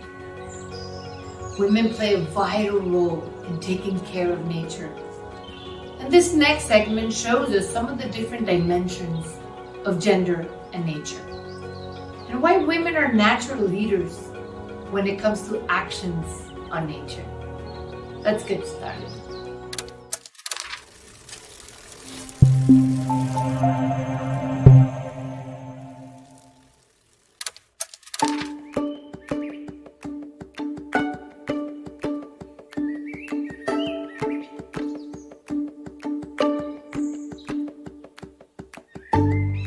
Functioning ecosystems sustain human life, providing us with clean water and air, food, climate regulation, and livelihoods. In fact, more than half of the world's population relies directly on natural resources to earn a living. Investing in nature helps ensure that we have durable means of survival. Unfortunately, we are losing ecosystems at an alarming rate. Climate change, biodiversity loss, and harmful human activities are leading to habitat loss and limiting ecosystems' ability to protect us from disasters. there is an urgent need to accelerate the pace of our collective action to halt the destruction of nature. Efforts to safeguard biodiversity will fall short without the stewardship and leadership of women. Women's roles and responsibilities often put them in direct contact with nature. They can possess rich knowledge about local species, their uses and management. Nevertheless, economic, structural, and social inequalities persist and restrict women's recognition and involvement in biodiversity decision-making. Women often have less access and control over land, natural resources, and other productive assets, as well as related benefits. For example, women are responsible for 43% of agricultural labor in developing countries, but hold only a fraction of wealth and land. Consequently, women's involvement in the design of biodiversity policies is limited, resulting in missed opportunities for biodiversity. Since 2008, countries have been called on to embed gender considerations into efforts in support of the Convention on Biological Diversity, or the CBD. The CBD Kunming-Montreal Global Biodiversity Framework, adopted in December 2022 during COP15, is a key opportunity to accelerate progress toward gender equality while working for harmony with nature. Targets 22 and 23 call for gender-responsive representation and participation in decision-making related to biodiversity and gender equality in the implementation of the framework. As governments create or revise strategies in line with the Kunming-Montreal Global Biodiversity Framework, they must ensure that women are empowered to contribute their specialized knowledge and skills and shape policies that will impact them, their families, and their communities. UNDP is launching a new publication and e-learning course, both entitled Gender Equality, Women's Empowerment and Leadership in National Biodiversity Planning and Reporting. These new offerings aim to help parties systematically mainstream gender in their national biodiversity strategies and action plans, NBSAP, and ensure the contribution of both women and men in safeguarding key ecosystems. In this resource, we examine key entry points for mainstreaming gender into the management of biodiversity. These include building an enabling environment, recognizing women's knowledge, supporting women's participation in stakeholder consultations and leadership opportunities, fostering women's access to sustainable livelihood, data collection and monitoring systems, and resource planning. We also explore results from a stocktake of the GEF 6th National Report Project, gathering lessons learned on gender mainstreaming within global-level projects. As we take action to halt biodiversity loss and repair our relationship with nature, we must ensure that women are empowered to contribute alongside men as leaders. This can lead to more effective biodiversity policies that take into account the diverse knowledge of both men and women and are supported across society. Join us in uplifting women's roles in biodiversity conservation today.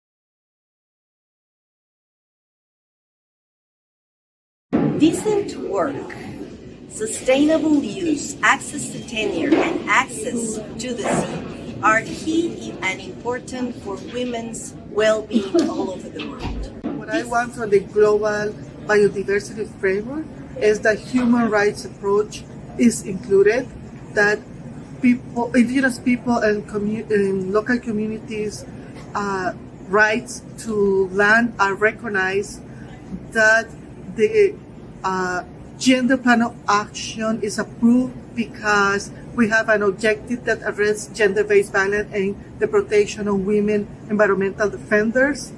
And we need to have the approval of Target 22, so we make sure that we implement and have a global biodiversity framework that is gender responsive. Women everywhere are the holders of knowledge with regards to biodiversity, use and conservation. Women transmit their knowledge to their children, for instance, which herbs to gather, which ones are poisonous, which ones can be used to cure. If this knowledge is not recognized and not transmitted, then we lose that whole body of knowledge that is so very important for biodiversity conservation. Therefore, women and gender should be part of biodiversity discussions. Women are the heart and soul of territories of life. They're the first custodians, the carers of the children, of the seeds, of the plants, of life itself. Women are essential and are an essential part of territories, an essential part of life, and an essential part of biodiversity. Hold our governments accountable to translate that policy into tangible actions for the women, across the globe and at every level, from the ground level, especially to the ground level, because with the adoption of the policy also comes the gender plan of action, and that becomes a basis for us to demand our government to develop, to design, programs that are gender responsive. I support the gender equality target because in the last global biodiversity framework we had a gender plan of action, but still women were forgotten in the implementation at the national levels. So I think that right now what we need is a gender-focused target that reminds countries that they have to have women and girls at the core of the implementation. They have to report on headline indicators on how they are addressing gender equality and gender responsiveness in the implementation of the biodiversity action plans and strategies. I also think that women and girls have been lacking access to capacity building resources, financial resources, projects led by them, and we need to erase this bureaucracy to have them at the core of implementation. We are facing a biodiversity crisis, yet women, who are the pillars of sustainable use, especially in rural areas, food security, water security, and taking care of their families, are invisible in policy making related to biodiversity and sustainable use. This is the time to raise their voices, to give them visibility for biodiversity and a sustainable future. I want the document to show that everything is connected. No more thinking in silos. From the soil to the protozoa and the invertebrates and the fungus in there to the satellite measurements that they are taking, they have to include everything. We need to also have people included in that and the women included in that. So how are their livelihoods being impacted by this? Can they get their firewood? Can they get their natural foods? Can they live in a healthy and sustainable environment and with their human rights and their gender needs being serviced? I think it's really important is for not only to demand for companies to disclose on their impacts and dependencies on biodiversity, but even go one step further and then also analyze how these impacts that they're having on biodiversity are then affecting people, which many times are indigenous peoples, local communities, and women. Therefore, I would really push not only the CBD, but also already businesses and financial institutions to either because it's mandatory or because they care and in a voluntary basis, to also disclose how people are then affected by the impact that they are having on biodiversity. We think, as Global Forest Coalition, that gender is a biodiversity issue. More importantly, having a self-standing gender target that really pleads for equity for women is central to having a successful global biodiversity framework. We do not believe that a global biodiversity framework that lacks such a specific target on the rights, equity, equality, participation, fair access and benefit sharing for women is a global biodiversity framework that can be seen as a success.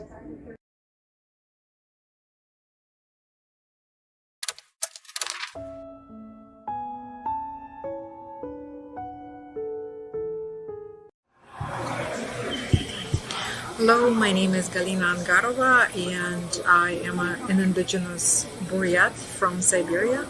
I'm here in the capacity of a new member of the Indigenous Peoples Advisory Group, QGF. So what are the key takeaways for me from this assembly?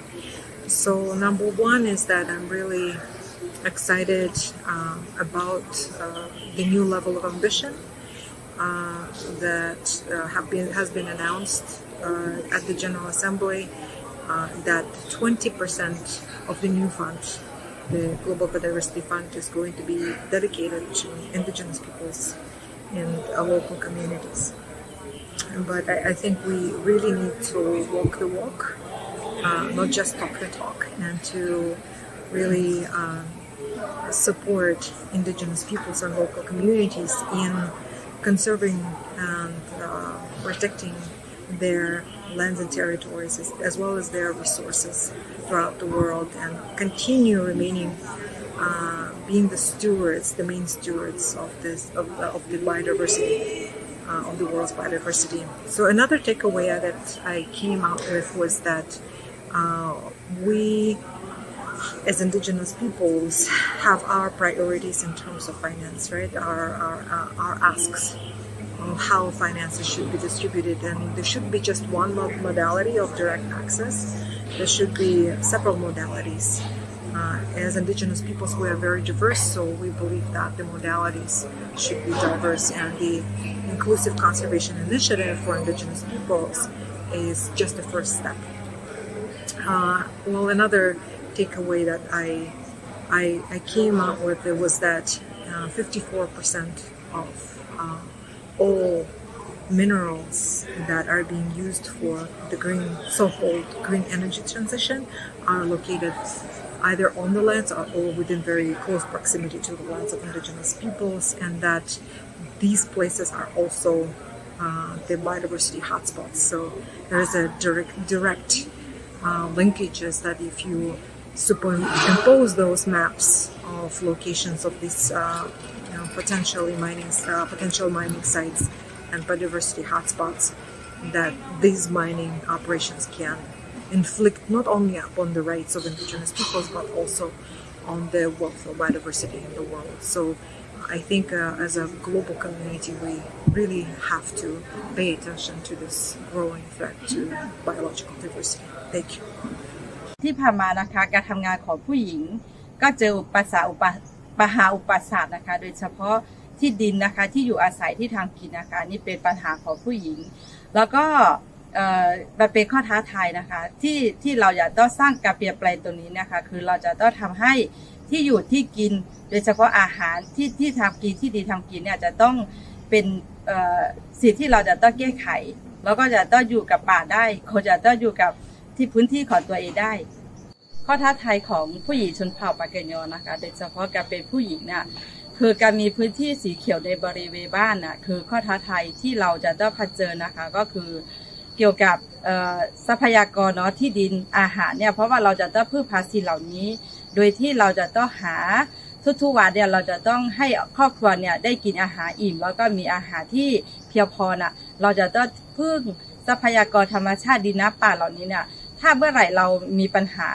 ทรัพยากรดินน้ำป่าที่เราเข้าถึงไม่ได้เนี่ยตัวเนี้ยก็จะเป็นปัญหาอุปสรรคต่อผู้หญิงในการทำแม้แต่การดำรงชีวิตของผู้หญิงเนี่ยก็จะกลายเป็นช่องว่างนะคะเพื่อที่จะทำให้ผู้หญิงเนี่ยเจอปัญหาทางออกที่ดีขึ้นได้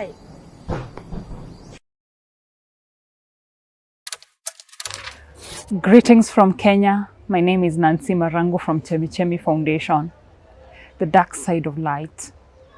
Access to quality water ought to be a provision for everyone equitably. Here in Kenya, women within rural households still compete unequally to be able to find safe spaces that they can access water. However, through the citizen science approach, women can be capacitated to be able to get water that is safe and quality through low-cost technologies such as mobile phones. women with disabilities have the potential, have the acumen, and can be supported to be able to output the different data sets that are transmitted through the citizen science platforms to map out water zones that they can use for drinking, for cooking, and even for improved livelihoods. The main reason why the dark side of light has to be addressed, water has to be made a provision and not a privilege. And we are deliberate to support the government of Kenya in implementing and realizing its strategic plan on accessible water that is quality for all. Thank you.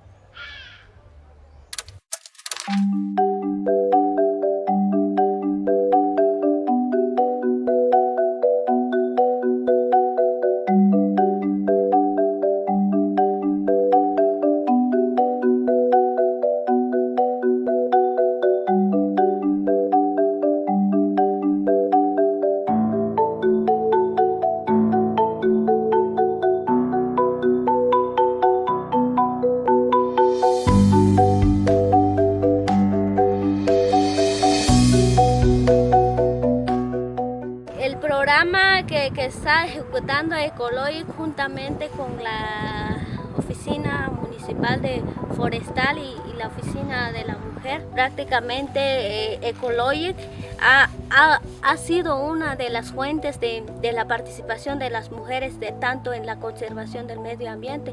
¿Por qué? Porque nosotras las mujeres no podemos salir en la casa, es que solo vamos a estar en la casa. Entonces Ecologic ha podido dar un poco para que las mujeres salgamos de donde estamos encerradas y podemos ver el mundo que nos rodea, hacia qué beneficio nos está dando. La actividad que se realizó hoy es una, más que todo, es una sensibilización y una práctica, cómo se debe manejar el medio ambiente, cómo conservar las riquezas del ambiente, porque más sin embargo un árbol es una riqueza que dura años. El árbol ha sido uno de los factores muy importantes en la vida por el aire, porque sin el aire nosotros los seres humanos, los animales, todas las plantas, el agua no existiría. Entonces prácticamente el árbol es el más importante acá. Entonces por eso es necesario y importante. Al final de cuentas es uno de los que podríamos decir, es uno de los deberes como ciudadanos para manejar y conservar el medio ambiente. Como mujer es un orgullo muy grande, porque anteriormente nosotros las mujeres hemos sido marginadas y decían que no podíamos, pero realmente hasta que en estos días, en la actualidad, hemos visto que sí, nosotras las mujeres podemos. En mi caso, me han dicho que soy mujer, no puedo, pero realmente he descubierto un mundo diferente hacia el liderazgo. Eso nos ayuda a ir muy lejos y fortalecer nuestra capacidad como mujer.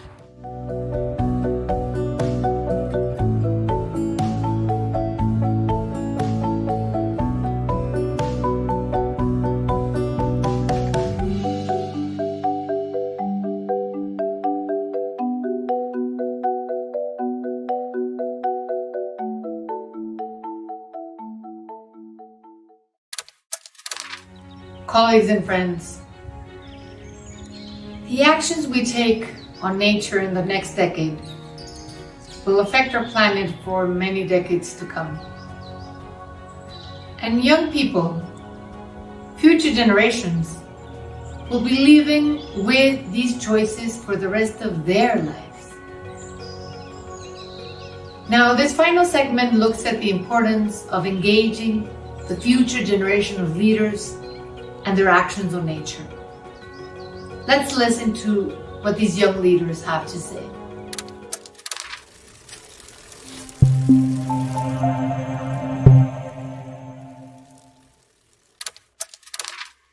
Greetings, ladies and gentlemen. Welcome to this session of our Fireside Chat as Youth for Ecocide Law. And our topic, as described below, is the alternates to the climate and biodiversity crisis. Just to give a brief on how things are being seen from our side and how things are going to be talked about in this little chat that we're about to have, is a little description that I wrote to give you more information on that. So, with the climate clock now down to 5 years, we need urgent means or even tactics to ensure the preservation of Earth and life on Earth. Through this, Stop Ecocide International and its youth wing asked or have turned to the law to help avert this crisis. This is what has to be done, and it is being done through the International Criminal Court, the ICC. This is a move positively accepted so far, with the bill now reaching the proposal stage at the court. Having a legal framework is what is acceptable. Or what is acceptable is not in regards to the planet's ecosystems or life. It's also about setting guardrails and something that we need to speak about in addition to adaptation and mitigation conversation. This fireside dialogue is aiming to take this further and bringing on board local contexts in which the ecocide law can be incorporated. By this, we're also identifying with the preservation of planetary safety nets, which is the coming Montreal Global Biodiversity by COP15 last year. And this is to identify leverage points to preserve our planet. In our case, this leverage point being the law. We hope also to strengthen policies and regulations to protect biodiversities and ecosystems across the world by the power of the law. Thank you for listening to this short introduction. My name is Debbie Buyaki, and I am one of the co-leads at Youth for Ecocide Law. With me is my friend and colleague and co-lead as well at Youth for Ecocide Law. We will be talking about ecocide law in depth and in continuation with the matters described at the introduction. So I'm passing now the mic to, I wouldn't mention her name, I will let her introduce herself and tell us who she is to Youth for Ecocide Law. Yeah, so my name is Emily. I am based out of Canada right now, and I'm one of the co-leads with Youth for Ecocide Law.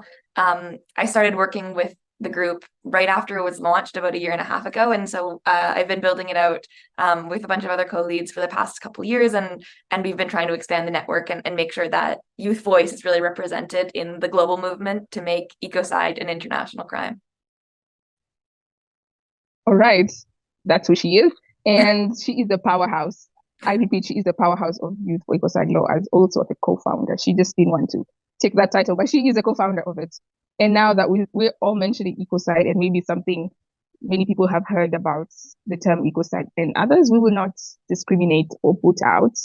What is ecocide to someone who doesn't know what this term means? Okay, so I mean, what I would say to someone who's just passing by, and what I often say when I'm walking on the ground is, right now we have a ton of civil laws that regulate how we treat the environment. But underneath these civil laws, there's kind of a really gaping gap. And that gap is that the worst harms to nature, the worst things that we do to the environment are not criminal almost anywhere in the world. And that really is the gap that ecocide law tries to fill. So it would be a law at the International Criminal Court and then in countries around the world to say the worst harms to nature are not okay and won't be accepted and they should be prevented. On a more technical level, ecocide law is an idea that has been developed over a long time. The first use of the term ecocide was used by a professor, Arthur Gaston, and it was to describe the use of Agent Orange in Vietnam during the Vietnam War. And since then, a bunch of different legal scholars have kind of developed their own definitions of ecocide and have brought forward proposals to make it a crime. The definition we're working with right now was developed by a panel of independent legal experts, so scholars, lawyers, judges, and just other people from around the globe who were brought together in 2021 by Stop Ecocide International. And they came up with the definition, which off the top of my head is ecocide means unlawful or wanton acts committed with knowledge that there's a substantial likelihood of severe and either widespread or long-term damage to the environment being caused by those acts, which is of course a mouthful. So what it means in practice is really just severe harm to nature that is either done with knowledge of the harms it could cause or is already illegal in some sense, but is not criminal for the individual decision makers who are enacting it yet. So what we want to do is hold those individual decision makers causing that really severe environmental destruction accountable. This is a law that really targets the worst forms of environmental destruction, but it also targets not the people who are kind of implementing it, the people who are workers who are kind of trapped in a system of destruction. It targets the people who really have the power to make a change and who really don't have to be causing these environmental harms. So examples that are often brought up are like the destruction of primary rainforests that are really important carbon sinks and are also really important biodiversity habitats. That kind of act could lead to ecocide because A, it contributes to the climate crisis, B, it depletes biodiversity, and C, it's unnecessary because there are other places in which the same kind of needs can be met in more sustainable ways. And so in this case, it wouldn't be someone cutting down the trees who would be tried, but it would be the CEOs, the directors at the top of companies who are causing this destruction. It might be the government officials who are authorizing it. It would be those top decision makers being held accountable. Is that kind of a good overview of what ecocide means? I don't know, Debbie, if you want to add anything. That is the best. I did not even know about, this is kind of shameful because I'm a co-lead as well, but I did not know the Vietnam story and backside of this. So this is great. She's a nerd and we love her here. So do you want to give more examples of what acts could potentially, I know the law is not out and things are not quite there, but there are basic acts that we could label as ecocide. Do you want to give those to us? Yeah.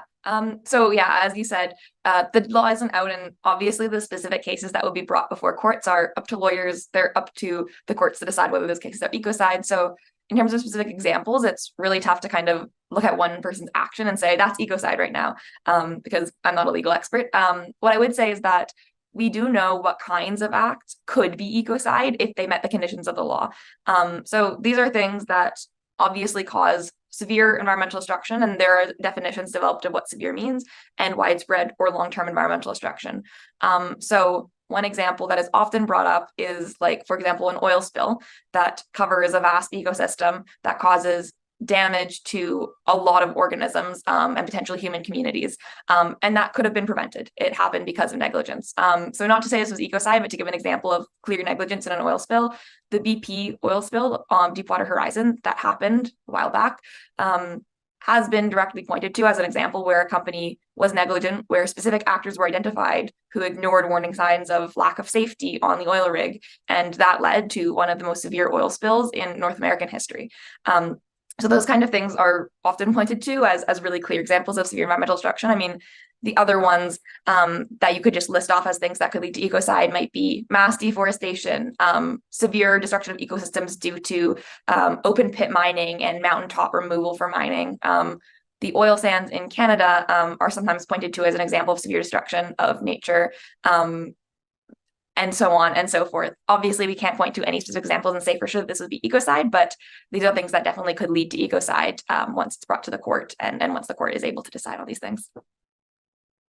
All right. I like the fact that you also mentioned ecosystems, because when you talk about environment, the default thought is terrestrial land, but we also need to include marine life, air pollution. And so ecosystems is such a good word, such a comprehensive word to use in the definition of ecocide.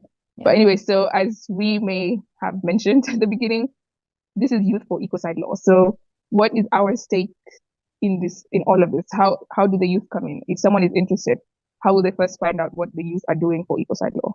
Yeah, that's a good question, because I mean, sometimes people come to this movement and they kind of think that it is directed at lawyers or that it's a purely legal thing.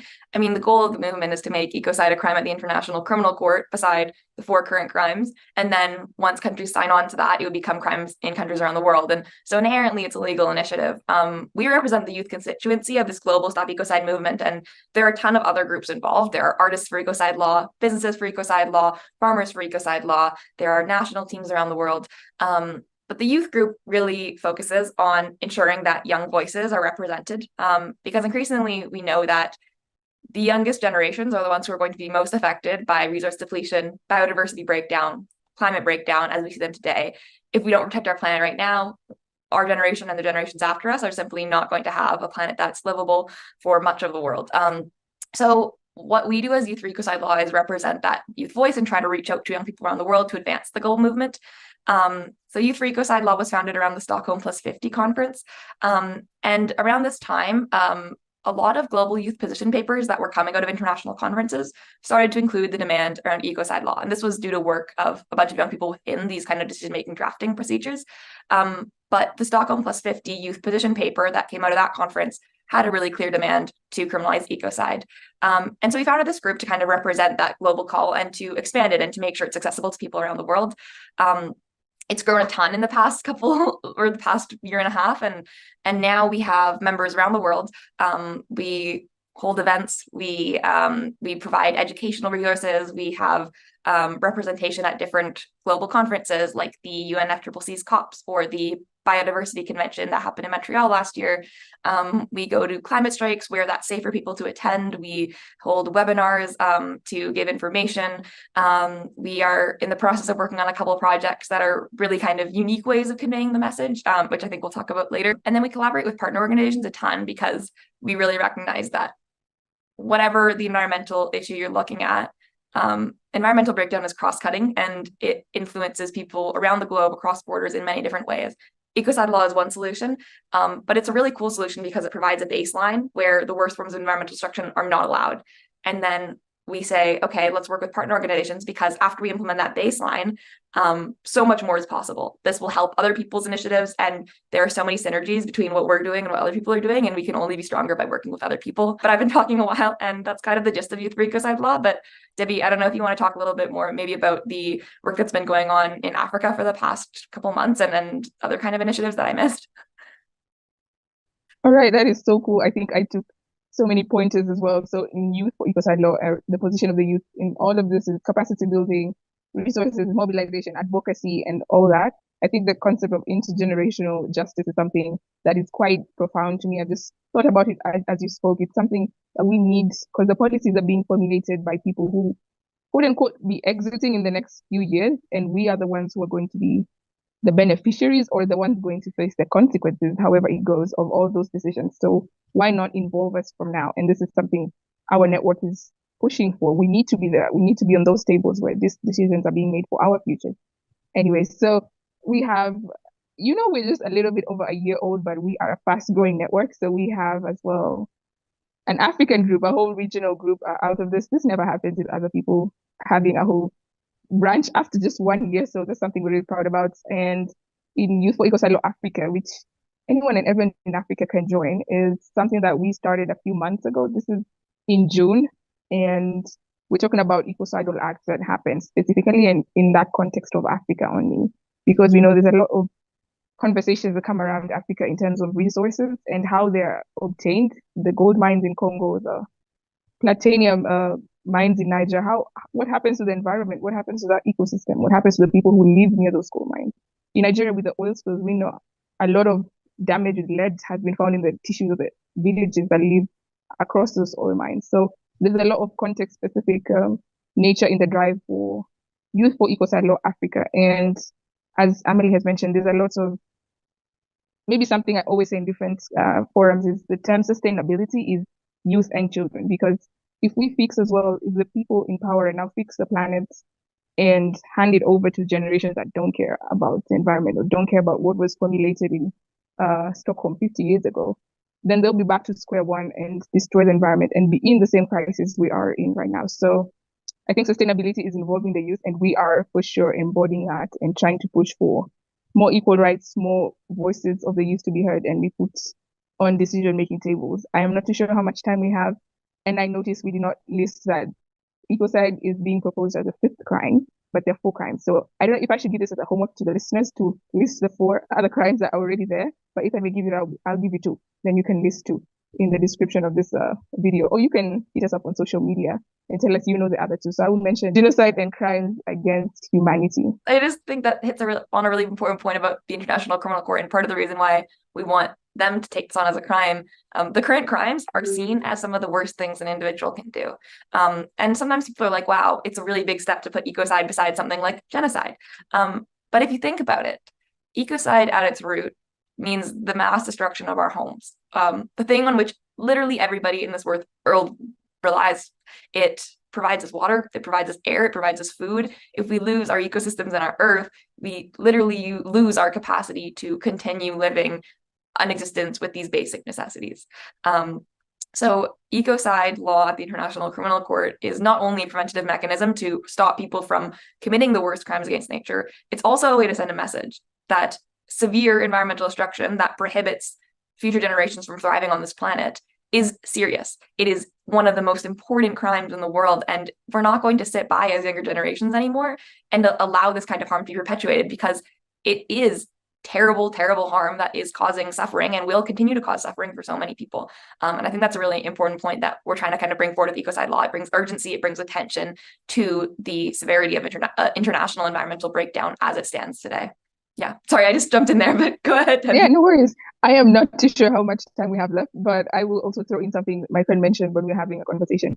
Ecocide is not like you held someone, I don't know, a knife to 1,000 people and slit their throat. It's something that she labeled as delayed murder, because if these spills are happening in the rivers that you use for water at home, you won't die today, but in the next 50 years or 20 years, the children will have destruction in the tissues. People will die of cancer. It's just like delayed murder, and that's why it is being proposed as a criminal offense, because in most countries it's just like a misdemeanor. You just have a fine or your license will be suspended. But in real sense, this is murder, but it takes a long time to manifest. So that's why it's being proposed as a criminal offense. And just to jump into it, because we clearly will need a part 2 of this. There's so many things we haven't spoken about and our time is running out. Hopefully by the time this goes live, we will have launched, or if not, we will be launching after that, a child's right report and an act book. Do you want to speak briefly about that in that order? Yeah, sure. And I promise I'll keep it short. But so the Child's Rights Report is a report that has been being worked on by Youth for Ecocide Law with some other allies in the Stop Ecocide movement for a little while, and we finally finished the report. It's specifically a document that links how ecocide law would help to protect the rights of children and the rights of future generations. And so it's a tool that people can use to kind of connect specific child rights and how they're currently being infringed upon by environmental destruction with this initiative. It's helpful when you're talking to child rights organizations like UNICEF, but it's also just helpful for anybody who has young children or anybody who's concerned about child rights issues. The toolkit is a toolkit for action. It can be used by young people or allies around the world.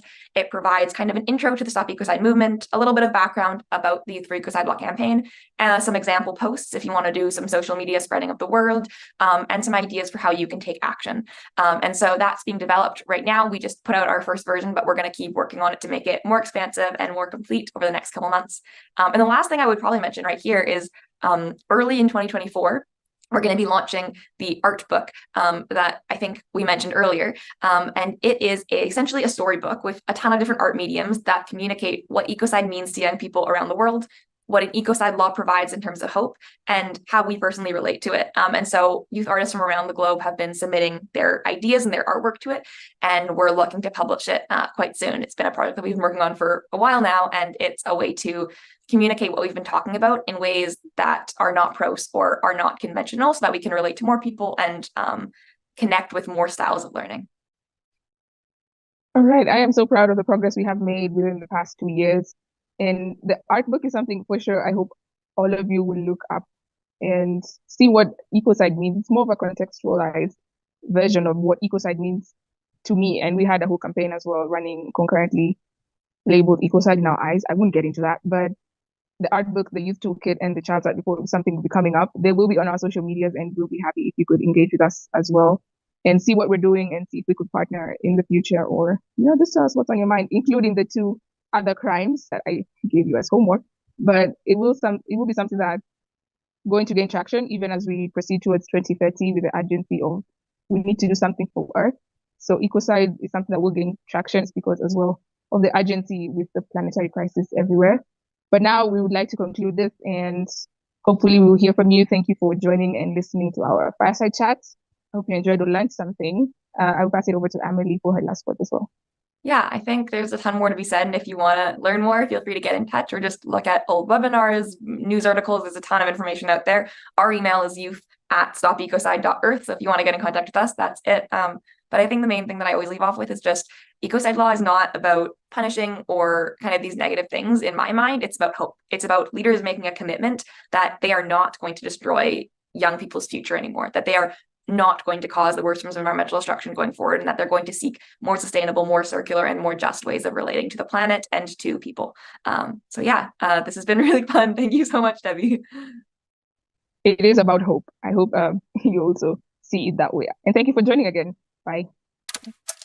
Hola, mi nombre es Moisés Emanuel Sosa. Soy joven de la organización forestal Integral San Andrés Petén, que esta a su vez es socia de la ACOFOB. Formo parte también del grupo núcleo de la Escuela Mesoamericana de Liderazgo acá en Petén. La escuela tiene incidencia en Panamá, Costa Rica, Honduras y Guatemala.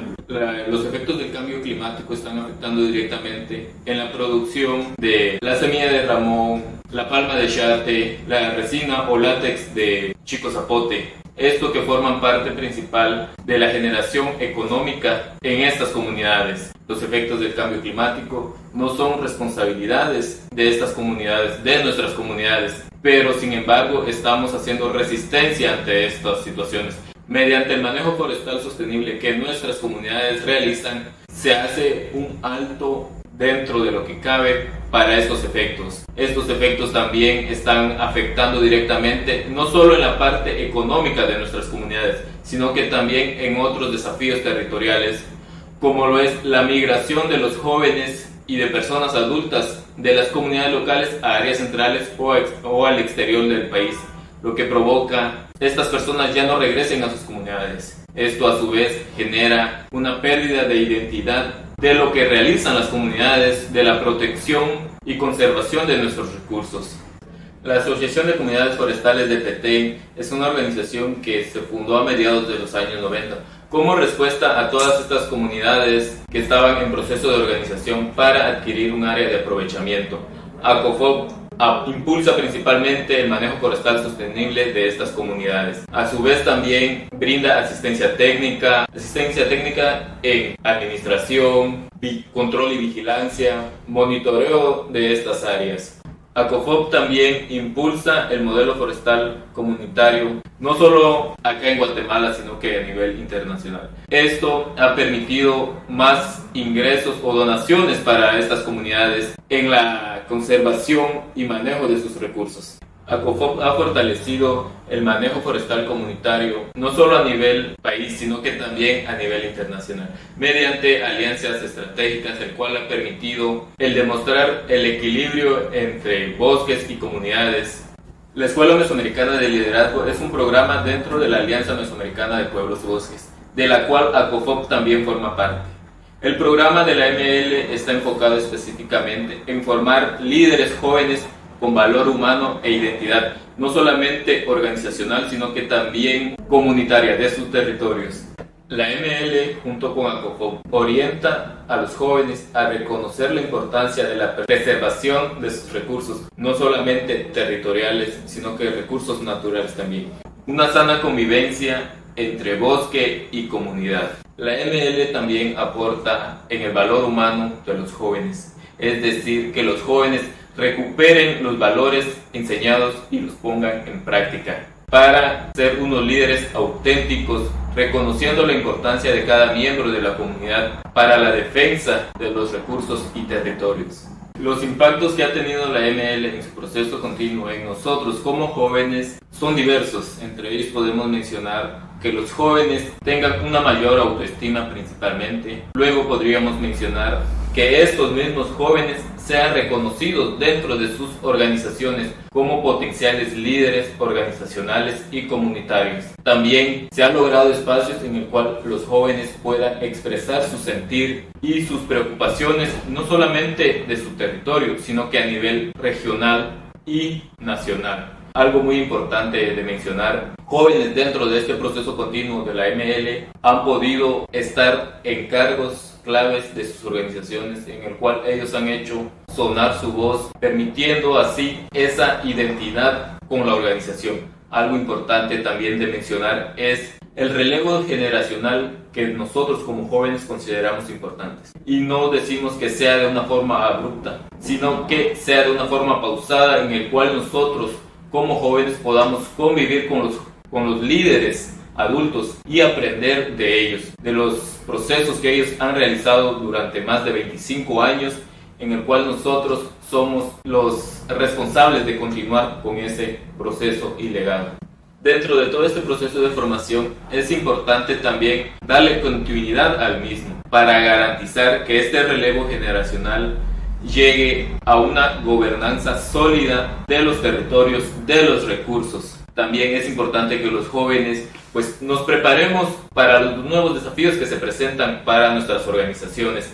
Hablando específicamente del territorio de Petén, sería sobre derechos territoriales y ambientales, en el cual como jóvenes debemos conocer las nuevas leyes que se ejercen en el país y a nivel internacional también. Por ello, consideramos el necesario apoyo hacia nosotros para garantizar los procesos comunitarios forestales. Con las acciones que realizamos, apoyamos a la mitigación de los efectos del cambio climático.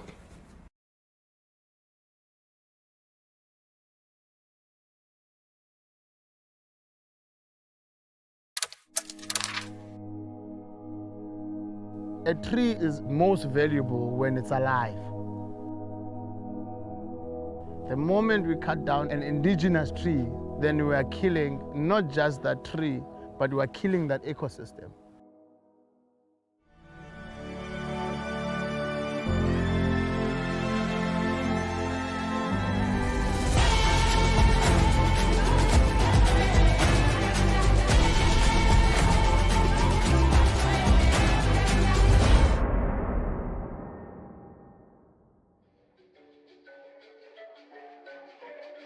I come from the tribe of Nguni, which comprises of 4 ethnic groups, which is the Xhosas, the Zulus, Ndebele, Swati. I believe to have come from Central Africa, where there were nomadic people back in the days, and they migrated down to the south of the continent. I named our business Nguni because of the horticultural importance within that great migration, because they carried with them many various seeds and they planted them down here. Welcome to our green dream, Nguni Nursery. If there's a place to prove that private land ecological restoration can be possible, this is the land. I believe that I have been taking the journey within the AFR 100 work that I do as one of the youth ambassadors, and I'm able to see how our great people actually travel and we're planting these trees. Being an indigenous black person in South Africa, having ambitious dreams of owning land, this is 162 hectares of commercially viable agricultural land. So just getting that was just challenging, and we had to go outside of the country to get even the loan for that. The ideal situation here is to set up our indigenous plant production nursery where we can still supply to the horticultural industry. We can still produce for our own ecological restoration. These were all grown by us in-house. They've outgrown me.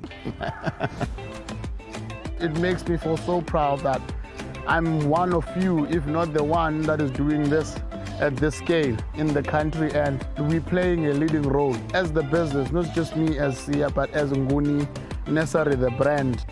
It's just the spark that the black industry people were needing for us to prosper in the industry in terms of ownership.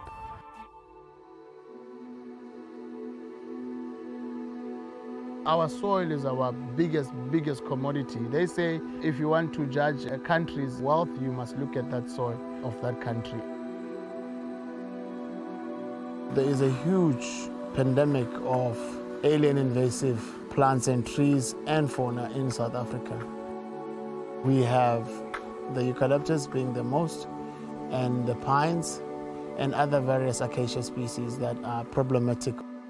Pines and eucalyptuses and all these exotics were brought in after the Great Depression to be trees that will take out the country out of poverty in those times through timber industries and other things. And some species were brought in to stabilize the dunes because there was a huge dune problem at the time. But then 100 years ago, 200 years ago, there wasn't much research.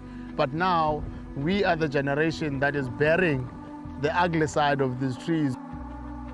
The overall scope of the land is to see those hills that are infected by the pines and the eucalyptus due to neglect as a fully reforested into our own native forest.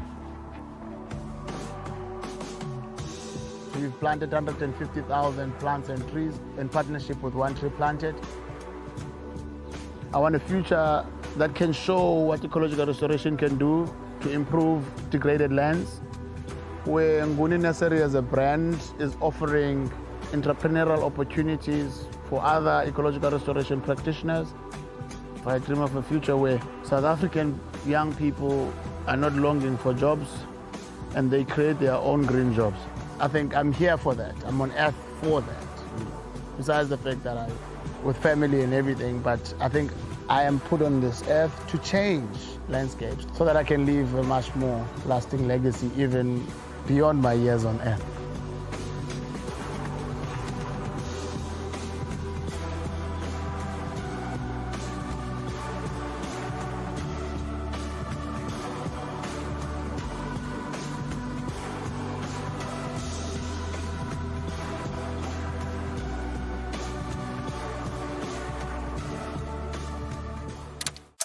My name is Siyabulela Sokomani from South Africa, founder and owner of Nguni Nursery. We based out in Cape Town and in Grahamstown.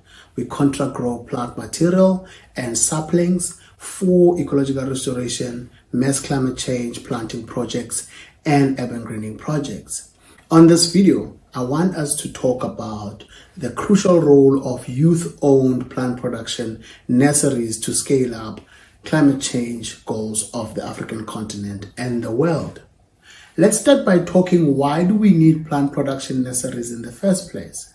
As we know, we are in the decade of ecological restoration, and there has been calls for us to restore degraded lands from the Bond Challenge, the Great Green Wall, and the AFR 100, with numerous similar calls throughout the continent and in the world. Some of those calls will need some form of plant material one way or the other. And these calls usually call for planting of trees.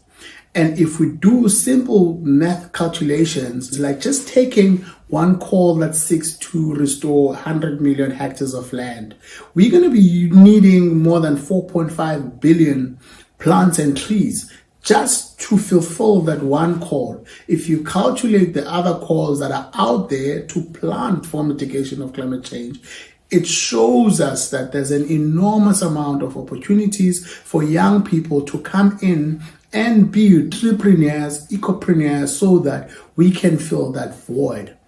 My keen interest on this subject is because I started Nguni Nursery as a young person, and I would like to see more young people getting involved in green jobs, green entrepreneurial opportunities throughout the continent and through the value chains of climate change. So what we have done as a business is to look at the young people that we have, informed by studies that say by 2050, 60% of youth in Africa will be under the age of 25. If we're not going to be putting them into green entrepreneurial ventures that are going to be part of climate change mitigation and adaptation, we're going to be losing a vast demographic of people, which are a majority within the population of the continent. Plant production does not only involve the growing of plants. There are other parts and aspects of it. Growing medium, transportation of plants and trees, infrastructure development, meaning building of greenhouses, building of office spaces, also civil works that is also involved, water management systems, technologies, research. There's all these different aspects that young people can be involved in. It's not just about the horticultural expertise or experiences that we have within plant productions. There are also external factors, social media, and all the other fun things that young people can get involved in this work that we're doing. And big part of that, when we are well informed, we can produce indigenous native saplings that are of high quality and can survive in any planted landscape. With this video for Learning Hub, we wish to invite each and every young person to come and join the Green Revolution, to come and join ecopreneurial opportunities within plant production nurseries so that we can scale our mitigation through tree planting initiatives across the planet and on the African continent. There are so many vast and wide opportunities for us to improve our livelihoods through the production of high quality plants. This is what we have done at Nguni Nursery. We have changed our lives and we employ more than 22 people in our projects and nurseries across South Africa. And you can be part of this green revolution throughout the continent. And let's cultivate greener generations.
Colleagues and friends, that's it for day 3.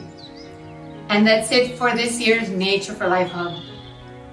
We hope you enjoyed the show. And if you missed anything, don't worry. You can always go back and find all of the content from today's show at www.natureforlifehub.org. And be sure to check out our Action Center if you haven't already, and tag us, the hashtag Nature for Life. Thanks again for joining us. Enjoy the rest of your day and see you next time.